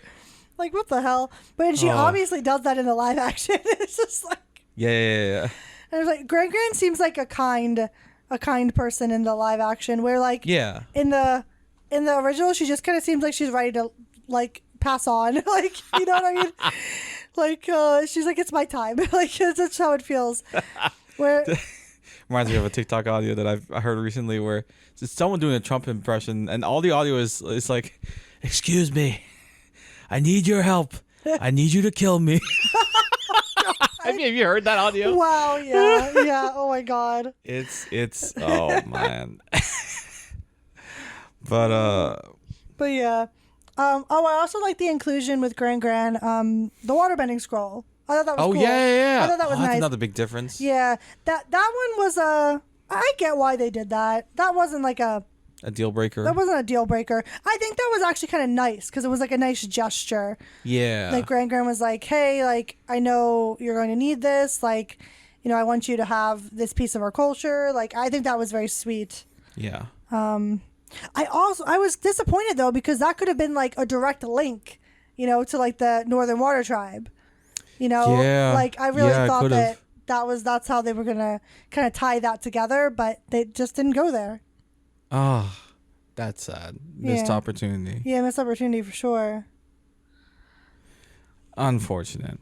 I guess sticking with the water tribes. Yue. Yue was good in this. How do you feel about her being that like fox, like three-tailed fox thing in the spirit world? Yeah. Well, she wasn't like that in the animated, no. was she? Okay. No, she was just like imbued with like the moon spirit's like essence, I guess, and then she like gave what essence she had back to the moon spirit, and then eventually became the moon spirit. Yeah, that's rough, buddy. Yeah, where like in this one, she's kind of like it makes sense why she's like a spiritual leader because she literally is like half spirit. Yeah. Or like a quarter spirit or whatever. Yeah. I like that detail. I thought that was nice. Yeah. It made it make more sense that she would become the moon spirit than like I guess the original, because like the original it was just like, oh, I have the moon spirit within me. I can become the moon spirit. Like she now has like a connection to like, you know, the other side and everything. So I think that made a little bit more sense. Yeah. I do like the detail of her and Han. Is that his name? Han. Not being betrothed, but then her breaking it off. Yeah. Because like in the original, like she's still betrothed to like Han, and Han's also an asshole, but that's a different topic. No, Han's a cool guy here. Yeah, Han is like really great in this one actually. A tragic hero. Yeah, he's a tragic hero, and he's really nice to Sokka. Like total opposite of the original. Yeah. Almost sad to see him go. Yeah, very sad. But, yeah, like you said, like poetic because like Yue is also gone. Yue's now. also gone, and they grew up together and everything. Yeah. Yeah. What do you think about Yue? I'm specifically remembering her saying that like, oh, Han was not the boy of her dreams. Yeah. And then she kisses Sokka. Yeah. And then I'm just like, whoa.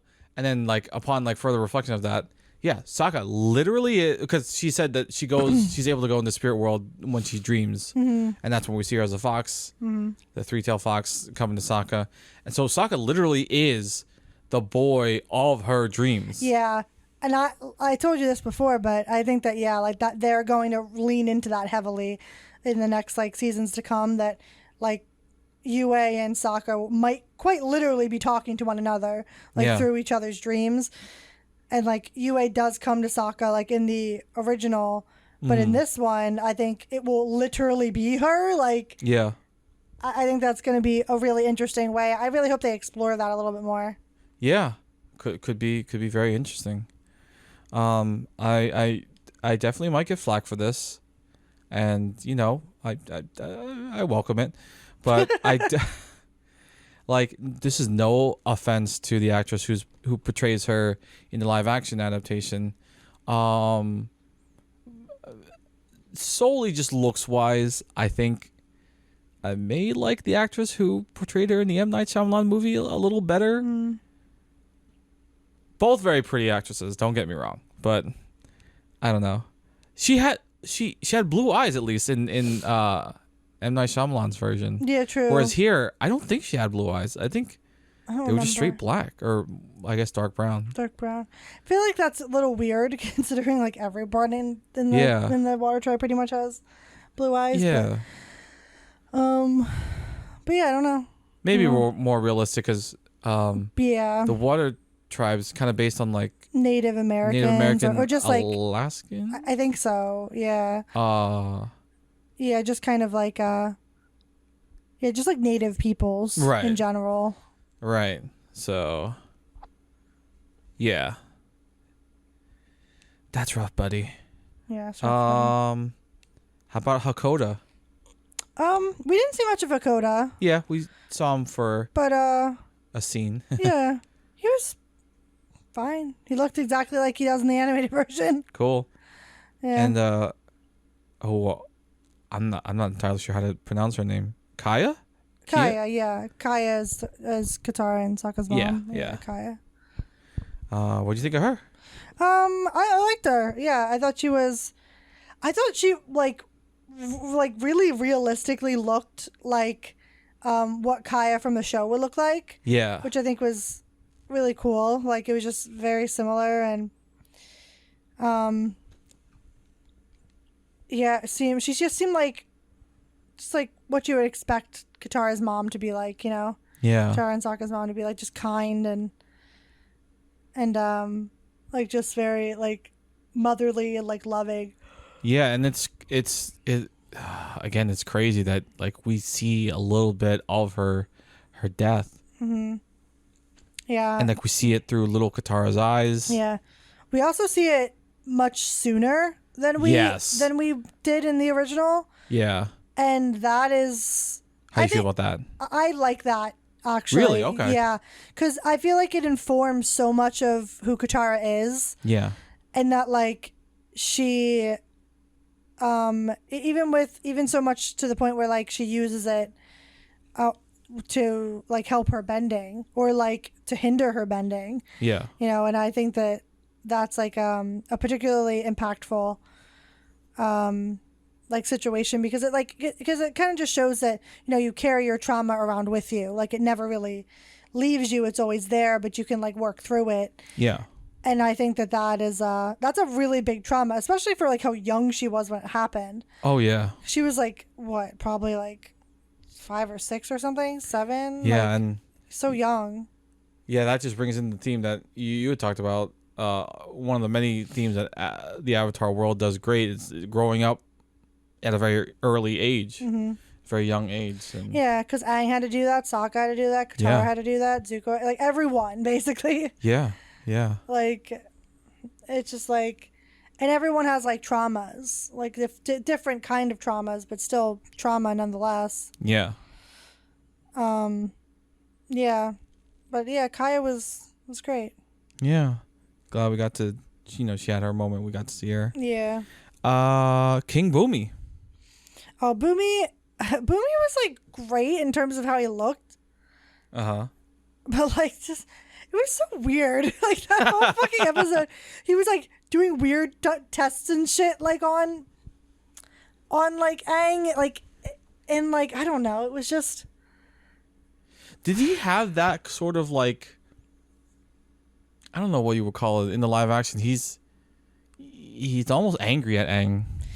he wasn't angry at Aang in the original. Yeah, no, He here, was just sort of happy to be like, oh, my friend's alive. yeah, You know what I here mean? he's just like, you left us, and I am angry at you for that. Boomy's trauma. Yeah, which I don't think helps Aang's trauma. No, not at all. And I think it's not justified. First off, No, it's like, not. I don't think it's justified at all. And I get that Boomy being mad or being pissed off, but you think he would be more happy that his friend's alive, let alone like, you know, like and back. You know what I mean? Yeah, and like I wouldn't be the first one to like just start testing you. Yeah. Like I get that he is resentful, and like he's hardened. Yeah. And I guess that's what they were trying to show, but it was weird because it was almost like he was like fighting within himself to be like, oh, I want to be your friend, but I also want to, you know, like, you know, show you how you hurt me and Yeah. you hurt a lot of people and just by, you know, escaping. Yeah. I also think like it kind of makes sense in the way that like he is in a twisted way trying to impart on Aang that the Avatar does have to make very hard choices, and that he's had to like live like 100 years and of to making hard choices, and so yeah. that's why maybe he's a little crazy, because he's had to consistently make hard choices. Yeah, like he's just like the line he said, where like you may be 100 years old, but you haven't lived 100 years. Yeah, exactly. And you see someone who has in Boomy. So yeah, I think that's great. That was a very good quote. Yeah. Yeah, and like, so like I get it. It's just interesting. I do. Like, yeah, I do like it though in the original better, where like I thought it was his like final question to Aang, his final test being like, "What is my name?" Yeah. And then Aang finally pieces together. It's like, "Oh, you're Boomy. You're my friend." Yeah. Whereas like that's kind of like right away, it's like, "Oh, Boomy, is that you?" Yeah, exactly. I wish there was something like that in the live action. Yeah, and also the difference here was like Katara and Sokka weren't the ones at stake. Like it wasn't. They were doing something else. It was him at stake, right? Yeah. He put a boulder in front of him. It's just like, you either let one fall. Oh, I remember I said he was very Joker-esque. Yeah. It's like, yeah. kill this boat of prisoners or kill this boat of innocent people. Like, yeah, very Joker-esque. Like, make the impossible decision. Exactly. And like, I get Harvey it. or Rachel. Yeah. I get it. I get what Boomy is trying to like convey, but I do think you lose a little bit of that like that levity that Boomy had, which I don't know how I feel about it yet. I don't know how I feel about that. The last shot with him, that's not technically not the last shot you see of him, but yeah, you do see them like going down that slide. True. Which, yeah. There's the Boomy we know. Yeah. But yeah. Overall thoughts on Boomy? Okay. I'll take it. Okay. He's okay. Last person I have on my list is June. June was great. June looked exactly like the animated animation. Yeah. Like perfect. Absolutely perfect. I'm just like, damn. Like you just like stepped off of the page. Like that's literally how she looks. That's how I feel about a lot of these characters and scenes. I'm just like, wow. Like, but also at the same time, it wasn't all like that. There was some new stuff. There were some differences, but the stuff they kept the same, very faithful. Yeah. And did you like the flip with Iroh and June? Oh, where she was like, "Oh, you're so cute." Yeah, instead of it being Iroh like being kind of like, I wanna, yeah, like. I remember the scene where it's like, "Oh, Uncle, I didn't see you get hit," and he was just like, "Shh." Exactly. And then June just opens her eyes. You ain't slick, Iroh. You ain't slick. Exactly. And I'm like, whoa. Iroh, what the hell? I know it's probably been a while, but Jesus Christ. But no, hey, I'm cool with June thirsting over Iroh. I'm just like, hey. Yeah, like June thirsting. I don't think Iroh will decline. So like. No, he actually looked kind of embarrassed, which is funny. Oh yeah. Who knows? Who knows? Yeah. Later on. I feel like that was an interesting choice for sure. Because like I guess they maybe thought it was a little like grody, like doing it for Iroh for Iroh to do it. But like, I mean, is it really all that much better that June did it? Like I don't know. I don't know either. I don't know. Maybe the grand scheme of things it don't matter. Yeah, maybe, but I don't know. Either way. Yeah, and I do have a sub list. These are more like creatures/spirits, and I guess we'll stick with June's pet. If that's what you don't call her, Nyla. I think it's Nyla. Yeah. Shershu. Yeah. I think it looked terrifying.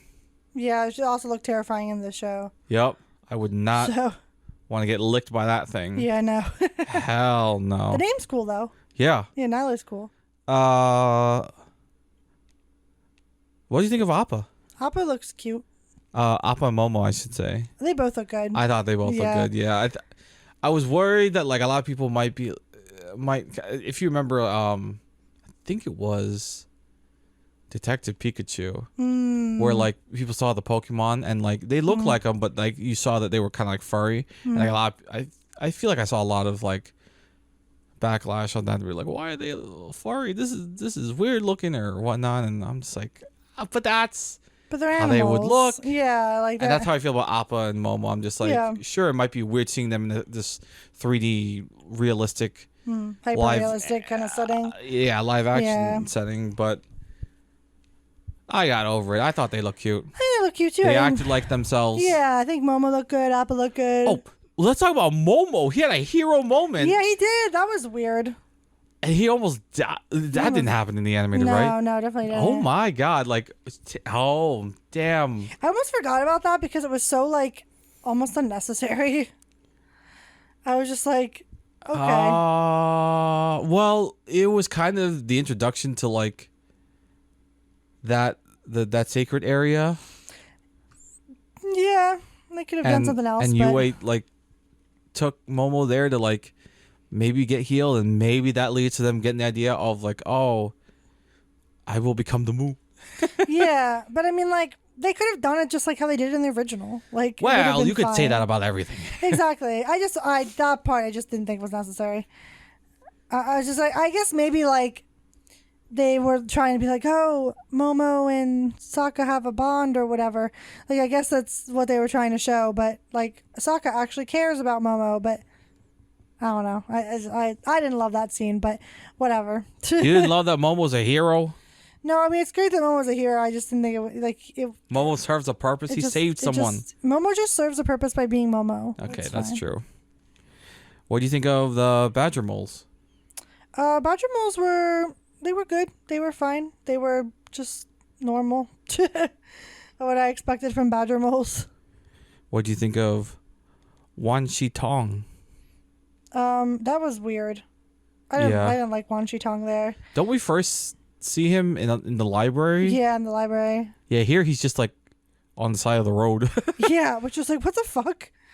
Like, I get what they're trying to do. They're trying to like set it up for later, probably when they have that episode, and then you're like, oh, that guy from the first season, like that kind of thing. But like, also, not really necessary. Like, you don't need to introduce all the spirits. You know what I mean? Yeah. Like, there are a lot of characters and like creatures and whatnot and spirits in Avatar, so like I could see if someone feels like, well, they're introducing a lot in a very short period of time. Even though technically like the episodes are 8 episodes, close to an hour long each, like roughly is equates to the same amount of time as the original animated. It's maybe wild give or to take think an that's episode. true. Yeah. Because it's like there's a lot that's left out, like full episodes. Yeah. You know, and you're just like, that's kind of crazy that it's like basically the same length in terms of time, but Yeah. also like going off of that a little bit, like I don't know, speaking about like the Cave of Two Lovers and stuff and like them shoehorning things in from like other seasons, like there are some things in season 1 in the live action that like didn't happen until like season 2. So I'm like, what the hell? Like Yeah.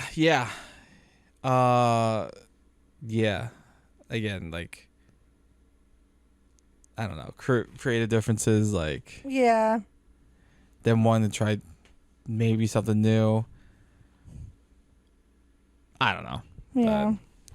Let's okay, I think that's all I have for creatures and spirits. I wrote down no penguins. Oh yeah, no penguin sledding. Even though they were mentioned. But not That's shown. such an iconic line too. I can't believe they left that out. Yeah, that should have been the first line. Yeah. Like I'm really surprised. Like they do Secret Tunnel, but they don't do penguin sledding. Secret Tunnel. Exactly. It's just weird. Dude, because like that's funny, Rena. The moments before that, I looked to you and I was like, I wonder if we'll get the song. And I think we were both like, this is more like serious and kind of grounded. We're probably not gonna get that song. And then Katara's like, yo, do you hear music? And then you connected the dots before I did, and you were like, no. And I was just like, what? And then I heard that guitar ukulele thing. And I was just like, oh, no way! And it was like, so random, but like I wasn't mad. No, I said, like, after seeing that, I was like, from here on, if it all goes to shit, I'll still be angry, or I'll still be happy. Yeah. All right, so I want to talk about, like, what I thought they got right. Mm-hmm. It's funny, the first thing I've written down, I also have written down in my notes of what they could improve on. Oh, I know. I thought that was which funny. is music. The music. And I'll explain that. I'll explain it right now. The music, when it's that iconic Avatar theme, amazing, great, like nostalgic, energetic, like it pumps you the fuck up. But when it's not that, it's like the newer music, I thought it was just fine. Yeah, fine. Agreed. Kind of generic at best. It didn't hinder the scenes, but it didn't enhance them really. Yeah, like it didn't necessarily feel familiar, but it also didn't necessarily feel out of place. Like the best music is the music that already exists. Right. That's already like was in the original and now is again. Yeah, I do like adapted. How they had the Fire Nation scene there too. Like every time you saw the Fire Nation, it would be that bass, that boom, boom, boom. Mm-hmm. Very foreboding. And if at any point you want to add to anything, I say just, feel free to jump in. Next is the bending VFX. I know a lot of people were worried that like they wouldn't look great, and I think they shut those worries down 1000%. Yeah, it was very good. I had no complaints with anything. No, not a single complaint about any of how any of the bending looked. No, it all looked very good, very seamless. Yeah. Like very realistic to what the animation looked like. Yeah. Some of the scenes are 1-for-1. 1-for-1. Which is awesome and crazy. Yeah. Like I was mentioning to you, I rewatched the fight scene between Master Paku and Katara, and like that scene in both the animation and live action are damn near 1-for-1. Sometimes even the dialogue. I specifically remember the shot because I didn't remember from the animated series, but I noted it when I watched the live action. One of the ice discs that Katara throws towards Paku, like he dodges it, but he sees his reflection in slow motion within the disc.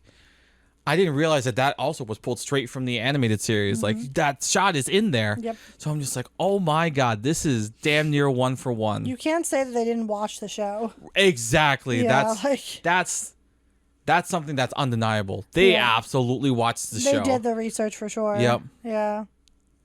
Which again, I know bare minimum, but still, give credit where credit is due. Yeah, especially when M. Night Shyamalan obviously didn't do much of that. So he is punching the air right now. Secret Tunnel. The fact that we got that song, yeah, that was great.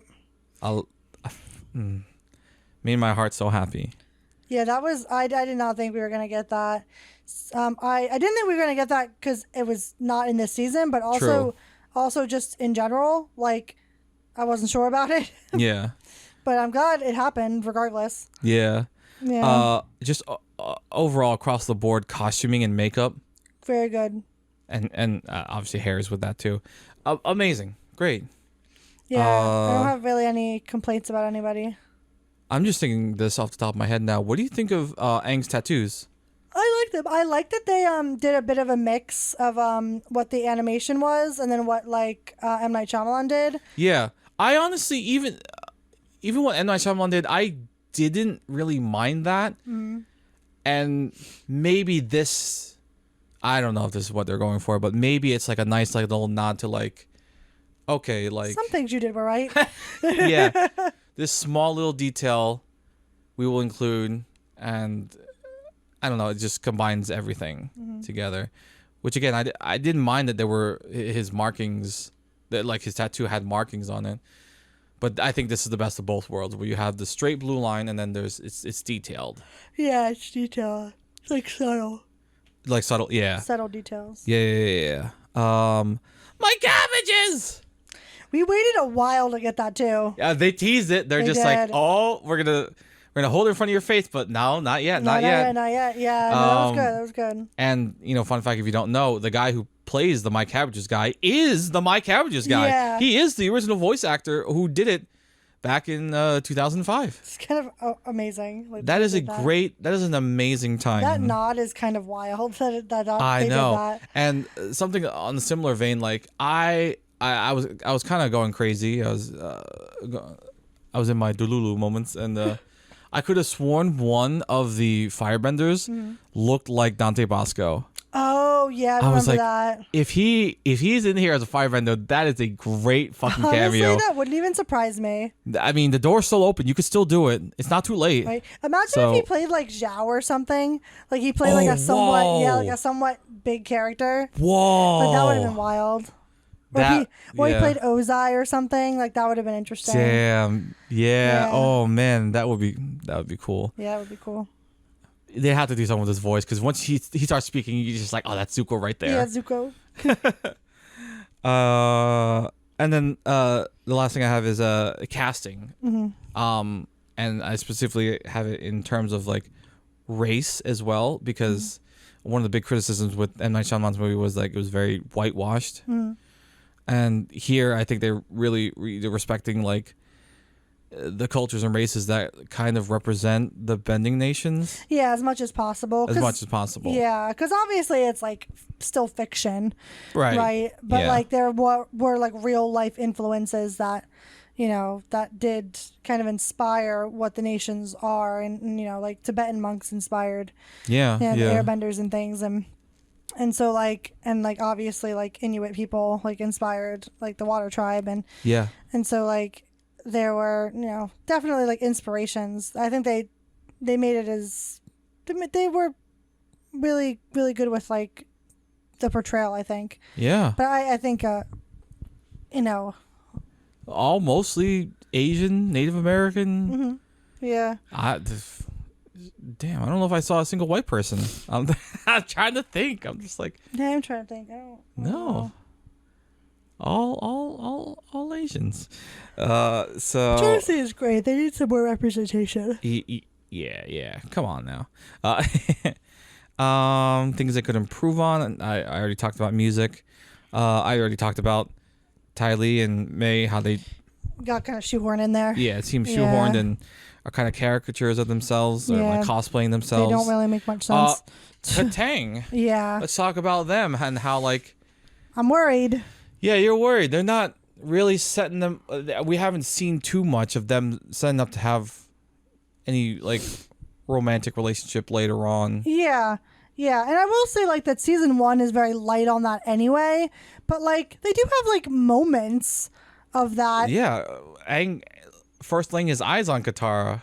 Yeah, exactly. Like that was a moment. Like in the original. Yeah. And like you just don't have those like very like subtle moments in season 1 that you do in like you don't have that in the live action like you do in the animated, and it just, I don't know if they're just gonna amp it up, but like also the Cave of Two Lovers, like that was supposed to be Aang and Katara in there, and they made it Katara and Sokka. And so now that was like a really big like Katang moment. Yeah. And it's like, well, what are you gonna do now? I do feel like that tried, but it fell a little flat. I'm just like, oh, yeah, sibling love over like romantic love, like in that kind of scene. Like I feel like they could have done something else with Katara and Sokka. Yeah. Like to see how like their sibling bond is going through its own sort of change, right? But like because that was a very big moment, and that wasn't even supposed to be in season 1. It was supposed to be in season 2, and now I'm just very confused at like how they're going to make anything Katang wise happen, if they even are going to make it. If anything, there were more Zutara moments than Katang moments. And I was like, Jesus Christ, like what the fuck? Like, are they not going to end up together at the end? Like, right. If that's a creative difference, oh my God. I mean, then I can see why they left. Oh my God. Because then, like, that changes the whole fundamentals of, like, anything that comes after. Yeah.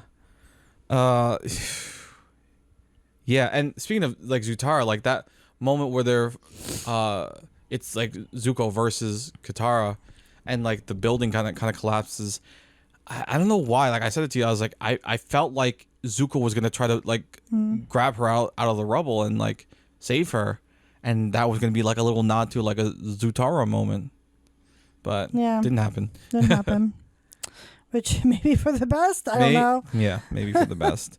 And then it might have been a little out of character for Zuko at the time. At the time, yeah.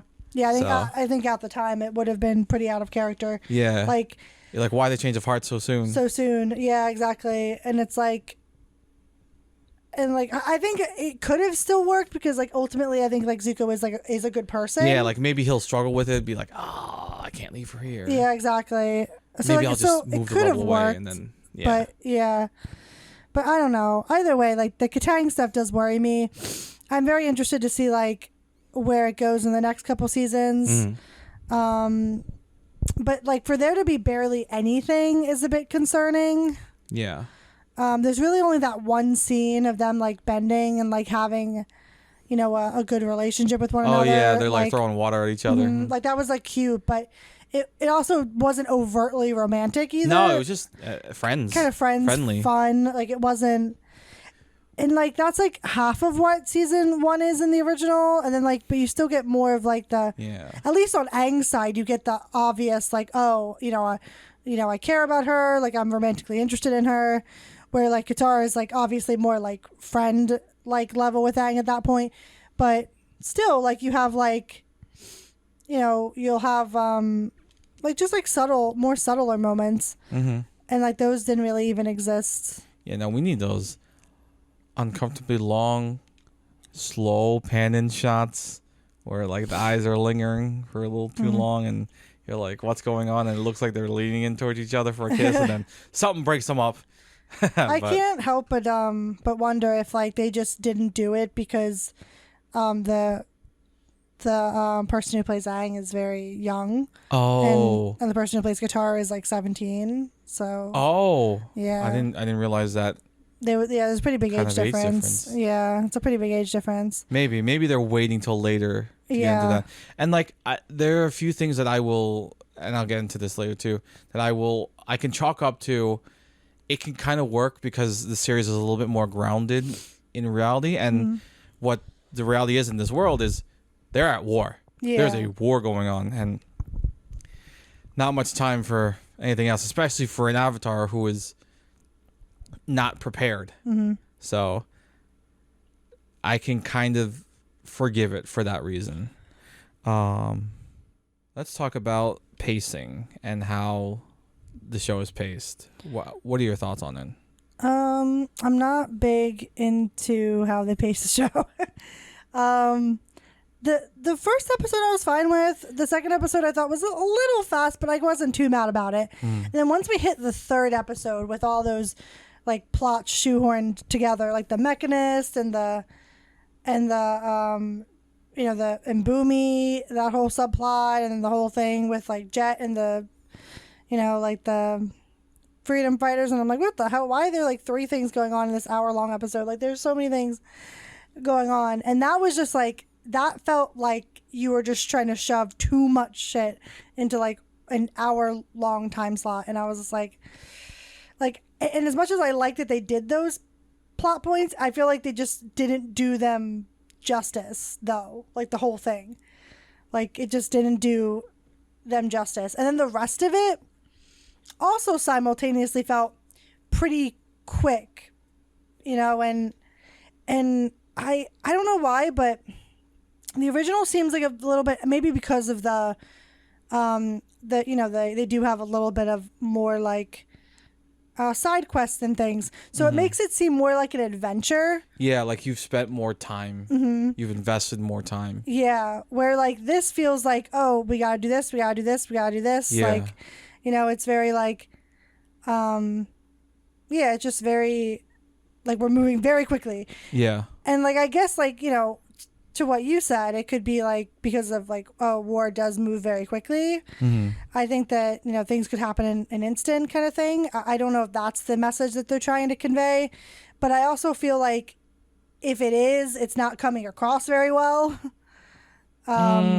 I feel like that's something you'd have to like just kind of innately understand about war. I mean, perhaps. I just think that like the only episode that really works super well for is like the two ending episodes where they're very visibly in like an actual war, where it's like this whole arc they're in a war obviously, and like the whole world is at war, but like when it's very boom boom boom in the second 2 second or the two last episodes, because it's like it is very active, like in action and whatever. And I don't know. I just think that this season really could have done with like 2 extra episodes to round it off to 10. Yeah. Well, my sort of hope is that like they start off the first season with a bang. They hit as many highlight notes, everything that will make fans very happy to get them on their side. And then seasons 2 and 3, you know, once the fans are on their side, maybe they have a bigger budget, they can spend more time. Yeah, that is my hope. That's definitely the hope. And I do hope they do fix some of the pacing issues because of that, because it really does feel like they were like, okay, we need to hit this beat, and this beat, and we're going to just like shove everything in there. And I also feel like it is definitely drugged down a little bit by the fact that, yeah, they added in things that weren't originally in the first season. So like some things didn't get put in, or like some things they dedicated a lot of time to that maybe wasn't really necessary. Like the whole like Azula subplot. I don't really think it's fucking necessary. I don't think really much of that was necessary at all. Especially since like it wasn't very nuanced really at all.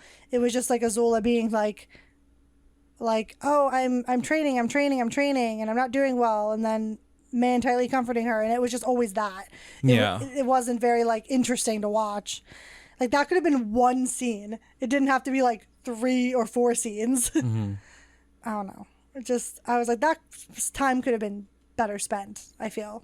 Yeah, I can see that when like you take things that are in the second season, you put them in the first season, and take out things from the first season that could have been in, well, I guess the first season. Yeah, exactly. Like they could have taken out all those Azula moments and Tylee and May sleeping, and you know, expanded a little bit more on like the Jet and the Mechanist and like Boomy's storylines. Like I feel like that would have been great. They could have made that 2 episodes maybe, or even made that episode even a little bit longer, like 10-15 minutes.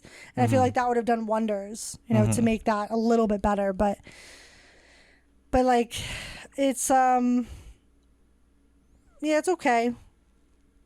Like yeah, I'm just hoping it gets better. Yeah. I think I'm hoping it's overall very well received, and Netflix understands that, and it's just like, okay, let's double down, let's triple down, like let's keep going. Longer season, more episodes. Yep. That's the hope. I hope that they max it up to like 12. I think 12 would be good. Ooh, that'd be a nice spot. Like, yeah.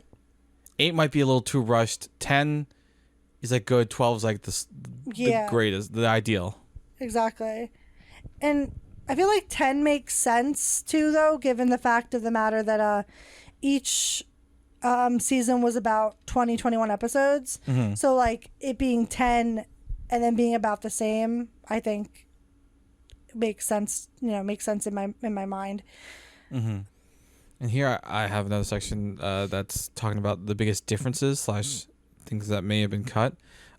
First thing I have is I think what we agree is the best creative difference, which is the inclusion of the story of the 41st Division, and how like that's how Zuko's crew came to be, and like that reveal, it was so great. Yeah, that reveal was really great, and it also sets up Zuko as like a compassionate character too. Like he's not just like this angry hothead. Yeah, like he's like thoughtful and understanding, and you know, he cares about people. Yeah, and now like the crew has reason to be loyal to him. Exactly. I also think it riffs off of a little bit like the Blue Spirit episode, where like once, like first off, him going in and just trying to get Aang out is like impressive as it is, but also that like once he has Aang, he doesn't really know what to do with him. Yeah. Because he's kind of like, I don't like you're a person. Like I don't want to turn you over, but I also like need you for my honor, even though he doesn't ever say that. My honor. Yeah. Yeah, I had that written down too. How like, oh man, we don't really hear him say my honor. Yeah, that's kind of sad. Yeah, like what? Why? This Zuko isn't as obsessed. Give us one line. I mean, like. Anyway. Yeah, at any point he could have been like, Uncle, my honor, and that would have been fine. My nephew, my tea. Exactly. That would have been really funny, actually. Yeah. Hire me. No. Yeah. I really like the story with the 41st Division. Yeah, and I love that like the Lieutenant, I think it was like Lieutenant G. Mm-hmm. He had like that kind of like epiphany moment that was like, whoa, that's us. And like, yeah, we kind of owe you our lives. You're alive because of him. Yeah. Mm-hmm. Exactly. Like you could have died like ages ago at this point. Yeah, you were just gonna be like sacrificed. Yeah. Thrown to the winds. Mm-hmm. Yeah. We talked about the no necklace connection between Paku and Gran. Yeah, that was kind of sad. Yeah, I'm bummed that wasn't there. Yeah, and I don't know when. I don't even think there's any hope for that because I don't know when else they would do it. You know, if he didn't notice it there, then yeah. And it's funny because like I was watching his eyes too. I was like, I see him sometimes looking down at the necklace. Like, is there gonna be something? Mm-hmm. And there was never anything. So that sad. Bummed down. Secret Tunnel of Love. Yep. We're in the original animated series, it was Aang and Katara, right? And then now it's Katara and Sokka. It was Aang and Katara. So yeah, that's a big difference. Again, you tried, but it kind of fell flat. I personally wasn't like, oh, is your sibling love enough to light the crystals or what? Yeah, they also changed that a little bit. That you're supposed to turn out the lights. Well, I guess it was kind of the same. You're like supposed to turn out the lights to meet the person, like meet the other person, find your way out, kind of thing. And I don't know. It also felt kind of flat because like it's supposed to be like the tunnel of love, but it's like the whole story is like two lovers met up and. Yeah. Sokka and Katara aren't two lovers. The more you're explaining that, the more I'm just like, ooh. Yeah. He's not painting this in a great light. Yeah, it didn't. Ooh. It was just weird. Like, yeah. It was like I do like what they tried to do with it. I just didn't. It's like, I appreciate the attempt, but it's like, yeah. I don't think it worked. I don't think it worked either. Like, they could have done something different with that, I think. And like ultimately, like that was like a big Katang moment, and I'm just like, that sucks because like when the fuck are they gonna have another moment like that? And I don't know. It just was like that like Katara and Aang were supposed to like mirror the lovers, you know, like it was supposed to be like foreshadowing. Yeah, and so are we foreshadowing Sokka and Katara now? Like, what are we doing? I don't know. Sakatara? Like, is this incest? Like, or is it like supposed to be like that? This is going to be mostly platonic. Like, is there not going to be like any Aang and Katara in this? Like, I don't know. Maybe there's not enough time in during the war for any relationship. Sokka can certainly find the time. That's true. Okay. You're right. You just proved that statement wrong. Him, Suki, Yue, maybe Toph. Yeah, Sokka got two fucking people like Bro, in one season. He's a player. One season. Oh and my like, god. Where there's no Katang at all. Like, what the fuck is this, dude? And like honestly, I wouldn't even be upset if they were trying to go the Zutara route. The only problem is that doesn't leave the door open for the rest of the shit. Yeah. Like that, it'll just have to be Avatar. Like they won't be able to do the comics because it's like it's all Katang based. Yeah. For the comics, so it's like, and then Korra is out of the question because if Aang and Katara never get together, well then. Who like Tenzin probably wouldn't exist, you know what I mean? Like the whole thing doesn't happen. Yeah, I think So that would change too much. It would change like the fundamentals of the story. Yeah. As much as I would kind of be fine with that, just because I'm like, oh well, give Zutara fans something. But I'm also a little bit like if you want to keep this going, it's not really a smart business decision. Yeah. Because it's like you just overlooked like a good portion of the stuff that's happening. Yeah. The Korra as the next series, and then the comics as the next like extension of Avatar. So Yeah. yeah. Then we have Azula introduced early. We talked a lot about that. Yeah. How like cool, but probably in the long run might not have been the best decision. Yeah.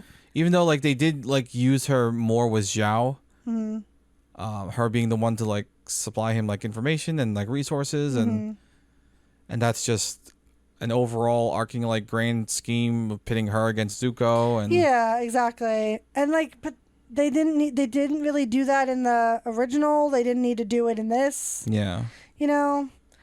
Yeah. I just don't think Azula needed all that time. Yeah. And like maybe like doing that like maybe like undermines her character a little bit. Yeah. Or makes her stronger. I don't know. But I don't know, because this Azula seems pretty fundamentally different than like the Azula we know in the. Yeah. She's not as scary. Yeah. She's definitely much more of like that timid, like girl. Like she's not like. I just don't believe her. You know what I mean? As Azula, really. So I don't know. Yeah, Azula's hard to play. If they just took the straight up voice actor of Azula, I'd still be like, "Are you Azula? Right? Yeah. You sound like her." But I don't know.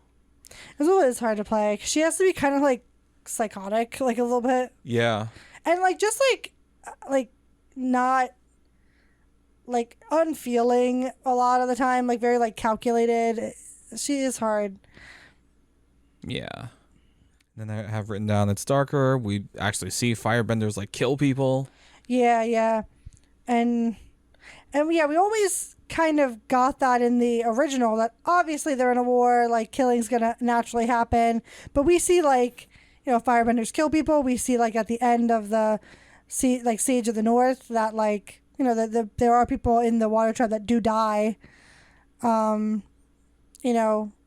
Han being one of them, but there are definitely people among him that also have died, and that that you don't really see. Yeah. In the actual carnage, like in loss of life. Do you like that? / do you want to see more of it? I definitely think that makes things a lot more realistic. I could honestly take it or leave it personally. I think if they kept the same amount up, that's season, fine. like that's fine. Yeah, I don't need to see all of that to know it exists. You know, like so it doesn't bother me that they didn't have it in the animated version. Yeah, I think if they do it, it's an okay difference for me because like this is like okay, this is Netflix now. Yeah, that's fine for me. Yeah, I'm okay with a little bit more like adult, kind of like maybe violence PG-13. level. Yeah, like PG-13 is fine. I don't want to see like people getting like, completely obliterated, like like torn apart or whatever. It's funny. Because like I think we had seen a quote somewhere that was like, we want to also bridge the gap between like Avatar fans and like Game of Thrones fans. Like we want to appease to both, something like that, and then. Because I'm just thinking, Game of Thrones, they show fucking everything. Yeah, they show like people's heads on spits and stuff. Yeah. And you're like, what the hell? And there's like there's a fair bit of rape in there, like. Yeah. Yeah, like not great. Yeah, and I'm just like, definitely hard don't need that. to watch. Don't need that. Don't need Game of Thrones level amount of like violence. No, not. We don't need all that. Yeah, that would be uncalled for. Yeah, like it's enough to know that it's happened and it exists, but we don't need it to be like. So in your face over like it was with Game of Thrones. Mm-hmm. Then we talked a little bit about Katara and her characterization / like portrayal, and how that's probably going to be a topic of discussion like throughout. And that'll be like consistently. Gonna be divisive. Like people want the same Katara as the animated, and I don't know. They might not be as open to like this softer Katara. Yeah. I think like you said, it can work. We just need to see more of it. Exactly. I think it could work. Yeah, it could definitely work. I definitely think we need to see like more of what Katara could be. I don't really know if she's not 100% fleshed out yet, so I'm not really sure. Like, I can't go, it's hard to go either way, like to make an assumption. I'm also like somewhat concerned that I don't quite feel this way, but other people I've seen feel this way, that she's a bit of like a Mary Sue. Which is like just a character that's like too perfect, basically. And like I can kind of see her going that way potentially. I can kind of see it. It does seem like she's learning quite fast. Yeah, which, I mean, to be fair, Katara does learn pretty quickly in the original as well, but she does struggle a bit more in the original. Yeah. But again, like, is that just a different depiction of like, this character is, this actor is doing this character a little bit differently? Like, it's hard to say. I still think we need to see more from Katara. If she continually is like, just, constantly very, very perfect, then she definitely falls into the range of like being a Mary Sue. But I'm hoping it doesn't go there. I'm hoping it doesn't fall into that, like, that whole like stereotypical bucket. And then we talked a little bit about Sokka and how they turned down like the sexism. Yeah, the narrative of that. Yeah, of his narrative. Yeah, that's something I'm a little bit sad on, because it's like, it makes him like a better character at the cost of, well, now we don't get to see him learn the lesson of being humbled by women, that women and the growth can fight of it. too. They don't have to be in these traditional roles. Exactly. Like, I do think that, like, I don't know if that was the right sacrifice to make, because he's a better character from the get-go, instead of it being like, he has these very like preconceived notions about how women's work and stuff, and you don't see him, even though it's like not unearned, but you don't see him earn it, I guess. Yeah, exactly. Like, so like I think that's why like his and Suki's relationship was so impactful. Yeah. That like, and not just like, now it's just kind of like, oh, you're a boy, I'm a girl, and it's attraction, and that's just sort of it. It undermines their relationship. Yeah, I agree. Yeah, it does undermine their relationship a little bit. Like, because like I feel like they were trying to go for that a little bit, but Sokka was just like all too willing to like let Suki help him. Where like in the original he was like, I'm fine. Like, I can do that. Like, I'm a man. I can protect you and protect the village and blah, blah, blah. You know what I mean? Like, instead of it being like, he was just very like willing to have Suki help him, which before it wasn't like that. Yeah, I agree. My honor. Yeah, that was a little disappointing. We didn't hear any of that. Oh. At least a few times I would have liked to have heard it. It's not too late. Maybe season 2 or season 3. But like season 1 was like the peak of my honor, That's like true. He gets gradually less and less as it goes on. Oh, yeah, you're right. Oh, shit. So I'm like, if we don't get it now, are we gonna get it? Fuck, we might not. Damn. Yeah. Just give us one at the beginning of season 2. Honestly, just one would be nice, like, or just a couple, like, it doesn't have to be like this big thing, like throughout the whole series. Just like throw us a bone. Yeah. And finally, I like that we see a lot of Iroh and Aang interaction.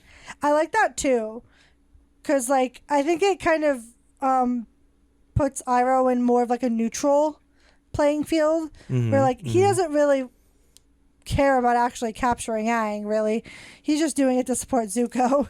Yeah, didn't Aang like ask him like, oh, well, what do you believe? And Iroh just kind of didn't answer that. He's just like, enjoy the tea or whatever. Exactly. So like that kind of shows you that like Iroh doesn't really care. He's part of this nation, but like he doesn't really support it. Exactly, which is like Iroh's kind of arc, where it's like you kind of see him, he's already arrived at this place where like he doesn't really support the Fire Nation, but he's a part of it, and he has to kind of like live within this cultural kind of situation, which is why I think that he was so willing to go with Zuko in the first place, because not only is he close with Zuko, but also like he doesn't what's there for him, you know what I mean? Like he's kind of a disgraced general, like it's kind of just like what he doesn't believe in, like the general consensus of the war. Like there's a lot of things like he doesn't believe in. It just kind of gets him away from all of that. Yeah. I have a few quotes here that I think are very symbolic to what the live action adaptation is and represents. The first one I have is from Dante Bosco, original voice actor of Prince Zuko, and this is during an interview with the guy who plays him in live action, Dallas. I have written here, he says to Dallas, "It's your turn. Let's see your Zuko," which I really like that he said that, because it's like, yeah, this is gonna be as faithful and respectful as it can be to the original, but it's also like you have room for interpretation, like portray the character the way you want to, and and I think that's just an overall thing that can be applied to the live action adaptation. Yeah, I would agree with that. I think that I would say that the character portrayals are the things I have the least problem with overall.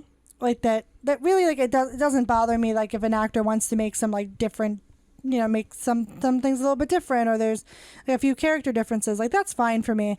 What the thing that bothers me is when like the plot kind of changes, like the story itself is kind of changed based upon like the differences that they're, you know, the things that they're doing that's like totally different. But when it comes to the characters, yeah, like I really think that is like a good way of like looking at like live actions generally, but in specificity like Avatar, that like, you know, these things are going to look a little bit different, you know, because this is a different adaptation, and it's not going to be like shot for shot.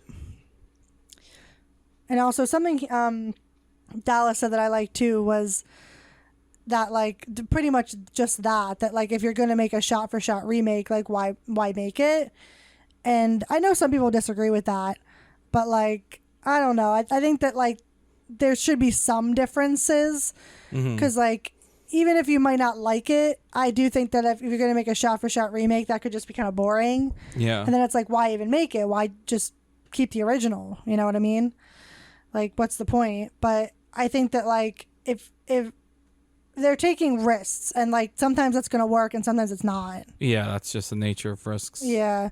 Like, and some risks work, like, you know, the changes with, you know, some of the changes with Zuko, but then some of the changes don't work, like the changes with Azula. Like some things work and some things don't. Yeah, I agree with that. And then I have a quote here from Paul Sun Hyung Lee, who plays Uncle Iroh in the live action adaptation. This was also during an interview. He says, "This is not a one-to-one recreation of something that they love, but we are faithful to that source material. We give it the respect, the love it deserves, but it's also a remix. There's new elements added. Characters are introduced a little bit earlier. There are certain things that do not translate from the anime series to live action, so we've dealt with that. And it's new enough that you'll find absolute joy in getting new material. It's familiar enough that they can go, okay, they've done it right. But for the new fans, it is an epic storyline that is going to just grab their attention, draw them in, and when you have that convergence of old fans and new fans together, ooh, that is so much fun. Because real fans love talking and sharing the thing they love most. And there's going to be a whole new generation of Avatar fans out there. And that is, I would say that is where I am with this. Like I am very optimistic about what this live adaptation will bring as far as new generation of fans, and I do think it shows the respect that the source material deserves. Yeah, I would agree with that largely. I do think that this quote kind of like encapsulates like just the general essence of like what especially a live action, but like just a remake in general should be. Yeah. So like you should, you know, be faithful to the source material, be faithful to the characters, and like, you know, how they're portrayed, like their general essence and everything. But like you can like, yeah, moving some things around could make things more interesting, or, you know, in some cases make things weirder. But I do think that, you know, with everything there's going to be a little bit risk involved. And I just think that, yeah, this could be very good, you know, depending on which way they decide to, you know, go with it. Mm-hmm. Yeah, I like this. I like both of these quotes a lot. Yeah, I think it was very well spoken. A lot of all the actors are very well spoken. Yeah, exactly. I like the idea of like, you know, they give it respect. They've been faithful to it, which I think that's very true. I think they tried their best. I think. I don't think if you see this all the episodes and you're like, oh, this is bad. Yeah. I respect your opinion, but you're wrong. I think there's a difference between something being objectively bad and then just like you not liking it. Because I get it. There are plenty of things in this I don't like. Yeah. You know, yeah. I don't like a lot of the shit that they did here. But, you know, that's going to be what happened. Like, that does hurt me a little bit because there's not much I don't like in the original. But, like, you do kind of have to let that go a little bit with live action because it's like, you know, like they said here, that there are some things you just can't do. And they pulled off a lot of shit here that, like, didn't go over very well in the previous live action. Yup. So they're still doing, like, amazing feats. And, you know, it's just, like, generally I think people just need, as well as myself included, like have to accept that like not everything's going to be perfect because like they're just kind of trying their best. They also have time constraints and like episode constraints, and this is only the first season, so like I'm trying to be like open-minded with the whole thing. Yeah. You know, even if this season like isn't the pinnacle of perfection for me, it's like still good. You know, yeah, it's watchable. I think that's important. Unlike just go into MH1. things with an open mind. Yeah. And I think it's perfectly fine that you don't like something. Like, right. if you're a fan. Like, that's also perfectly fine. Because some people, they don't go in with an open mind. They go in with a very criticizing mind. And unless, you know, absolutely sweep them off their feet, they're going to be like, oh, this was wrong with this, and this. Yeah. And that's just not how I personally operate. I go in trying my damn hardest to see what they were trying to do and what it is they were exactly trying to accomplish. Yeah. I think that's really nice because, like, you know, not everybody does that. That isn't a quality that most people do. Mm-hmm. Most people go into things with. I think it's hard with media because it's like with movies and also like television, really any media, like it's sort of like innately going to be criticized no matter what you do. Like you're going to garner criticism. Anything you do on the internet garners criticism. And I just think that's a natural like precaution of putting things out there in the world. Yeah, I think that's true with almost everything. Like there's nothing that is going to be 100% praised. Yeah, you can't satisfy everybody. Exactly. That's the thing. Exactly. And that's the you know, the catch-22 here is, especially going with something that's so beloved. I think like I'm not surprised like the ratings are a little bit lower. I'm not surprised that, you know, people are getting a little bit of hate for certain characterizations because it's like you're going from like a near perfect show in most people's minds to kind of breaking it down into something else. And I can see why people are uncomfortable with that because it's like, you know, I'm open to like differences and changes, but then when like something like objectively worked really well in the original, I think that like people have a hard time translating that to like the live action, you know? So it's like you don't want to make a shot for shot remake, but then it's also like something worked so well in the original that like it's utterly praised, right? Yeah. I think that that's just like you weren't gonna be a hit in everyone's mind with this one. You just have to like take your losses as they come, kind of thing. And but suffice it to say, like I still like enjoyed it. Yeah. You know, it was still good. Mm-hmm. Yeah, like if a season 2 came out, like I would watch it again. Unlike M. Night Shyamalan, where I was like, if he makes another movie, I will not watch it. You know, like yeah. Sorry, not sorry, but the first one was hard enough to get through. Yeah. So I guess overall, what are you rating it out of 10? I guess 7. 7? Yeah, Okay. 7. Do you have any final thoughts to back that up? Or I shouldn't frame it like to back that up, but like Yeah. that you just want to express. I would say like for I'm rating it a 7 mostly because like mostly because of the pacing issues. I would say, and also the pacing, and also like the shoehorning in of like especially Ty Lee and May, but also kind of Azula. I thought those scenes were kind of superfluous, unnecessary. I think you could have done better with that. And I definitely reserve the right to retract that if those scenes do somehow become important in later seasons. But like I just think that time could have been used better. That's largely the reason why I would give it a 7, but that definitely could be like, and that's just for this season. Like if they have, if they knock it out of the park next season, like that's going to be, then that could be like an evened out number. Like if it's a 10 next season, then, it'll just be an 8, but I just hope that it gets better and doesn't decline further. Yeah. Favorite character? Favorite character? Yeah. Oh, Zuko by far. Ooh. Yeah. Well, yeah. Yeah, Zuko by far. Even now, as he is in season 1. Even now as he is in season 1. Which is funny because I wouldn't say Zuko is my favorite in the original. Yeah. Like in the first season. But he definitely is here. And that's really, I think, mostly due to his actor. I think there's a large majority that says he steals the show. He does steal the show. Yeah.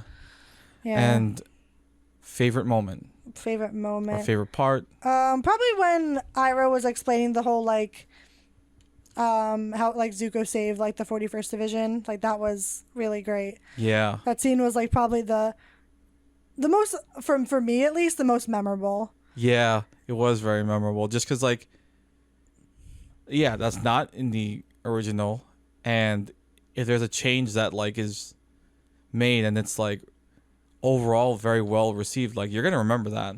Yeah, exactly. Looking at you, Twilight Breaking Dawn Part 2. Right. right. Yeah. Sorry, we haven't gotten to those episodes yet. I'm sorry. Yeah, no, we haven't. Oh. I have no excuse. And hopes for season 2. Wishes. Can't wait to see Toph. Yes. That's gonna be fucking great. I guess I really hope that they I guess like just follow through with like what they've started when it comes to like the characters.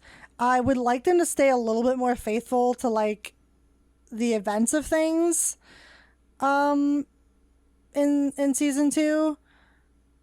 But like I don't know, because like obviously they've shifted some things around, and that's a little bit impossible right now. Yeah. I'd like to see more Katang if they're going with that. Yeah, that would be definitely nice. need more of that. Yeah. More tea, nephew. Yeah, exactly. More tea, more Iroh, definitely. More Katara. I want to see more of Katara. Yeah. Because like I really just feel like we didn't get a lot of her, and like she's like a main fucking character. Like why do I feel like we didn't get a lot of Katara? Yeah. What's your rating? I am giving it an 8 out of 10. 8 out of 10. Okay. And I have a little statement prepared. So, the Netflix live-action adaptation of Avatar: The Last Airbender is a love letter to the animated series. It's not a shot-for-shot remake, although there are many, many moments that look very much exactly like they did in the animated series.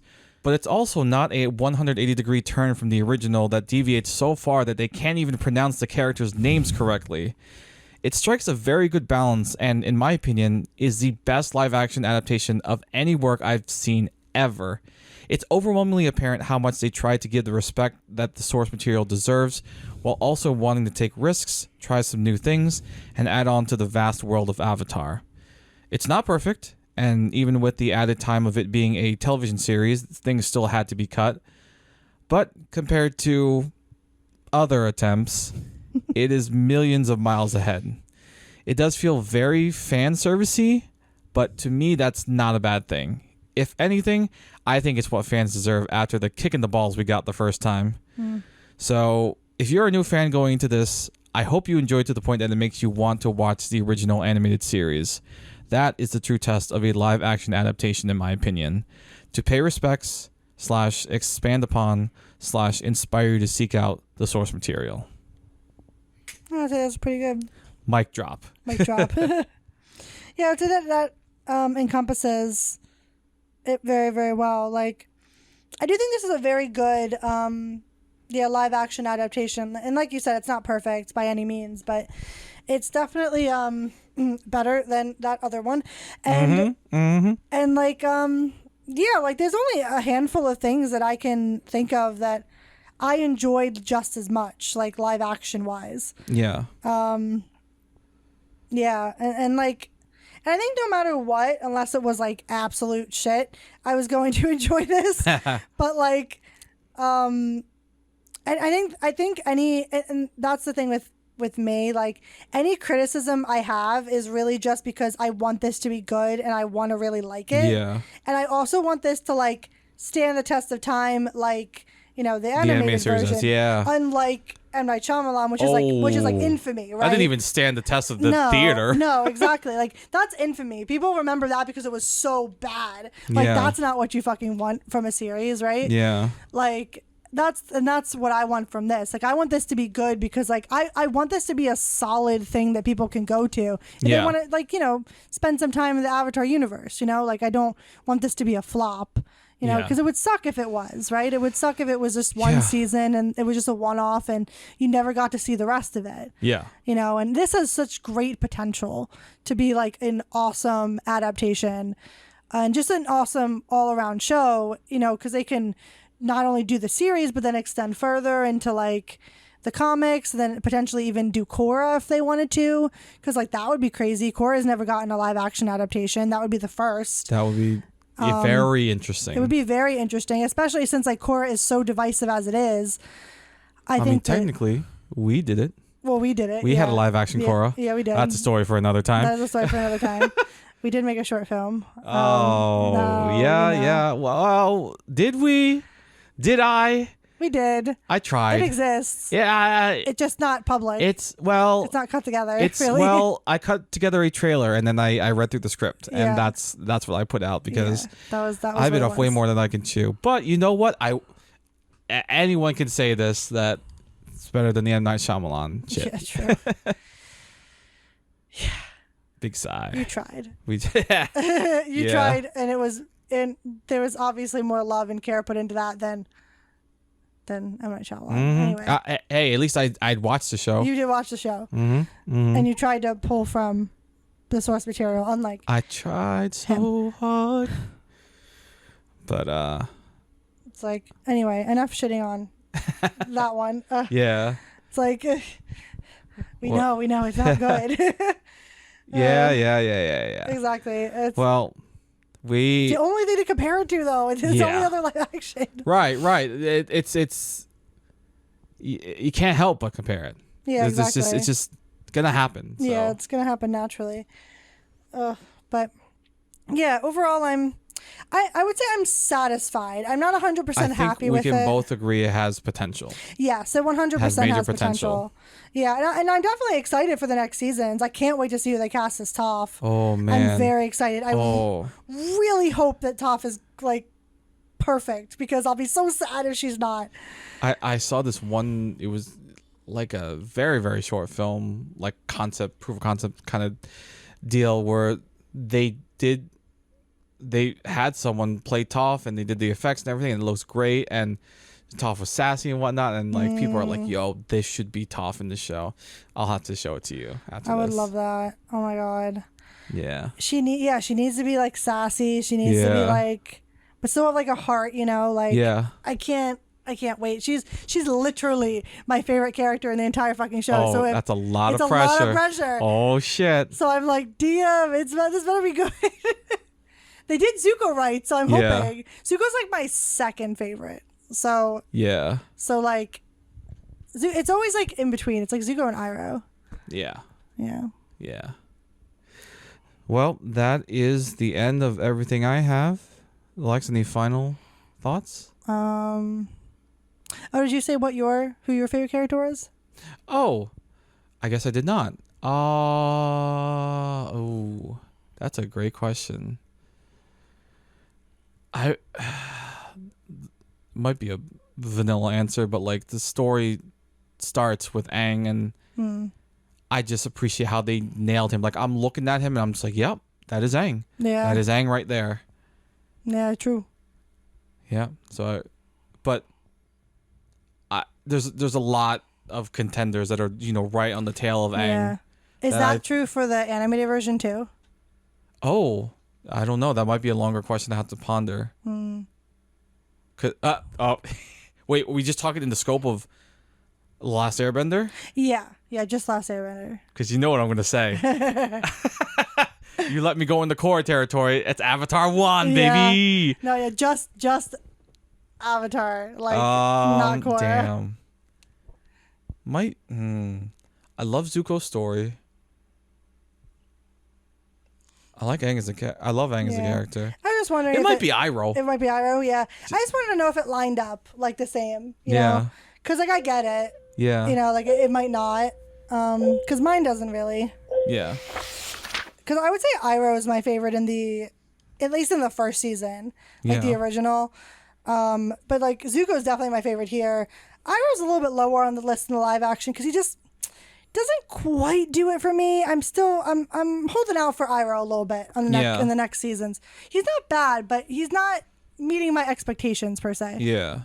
I want more tea in there. I want more, a little bit more jokes, a little bit more like. Yeah, because he was at first foremost he's funny. Yeah, exactly. First and foremost, Iroh's like a funny character, and especially in season 1. He does have his serious moments throughout the series, but largely he is more a comic relief character for Zuko's like very like especially in the first season, very overtly angry kind of way he is, and he kind of balances out Zuko. Mm-hmm. Yeah, I don't think there's anything else though. All right, well I have one more thing that I want us to do to end out this entry, and that is, will you sing the Secret Tunnel song with me? Oh, yeah, we can sing Secret Tunnel. All right, sorry, no, Secret Tunnel, Okay, ready? 3, 2, 1. Secret tunnel, secret tunnel, through the mountains. Secret, secret, secret, secret tunnel.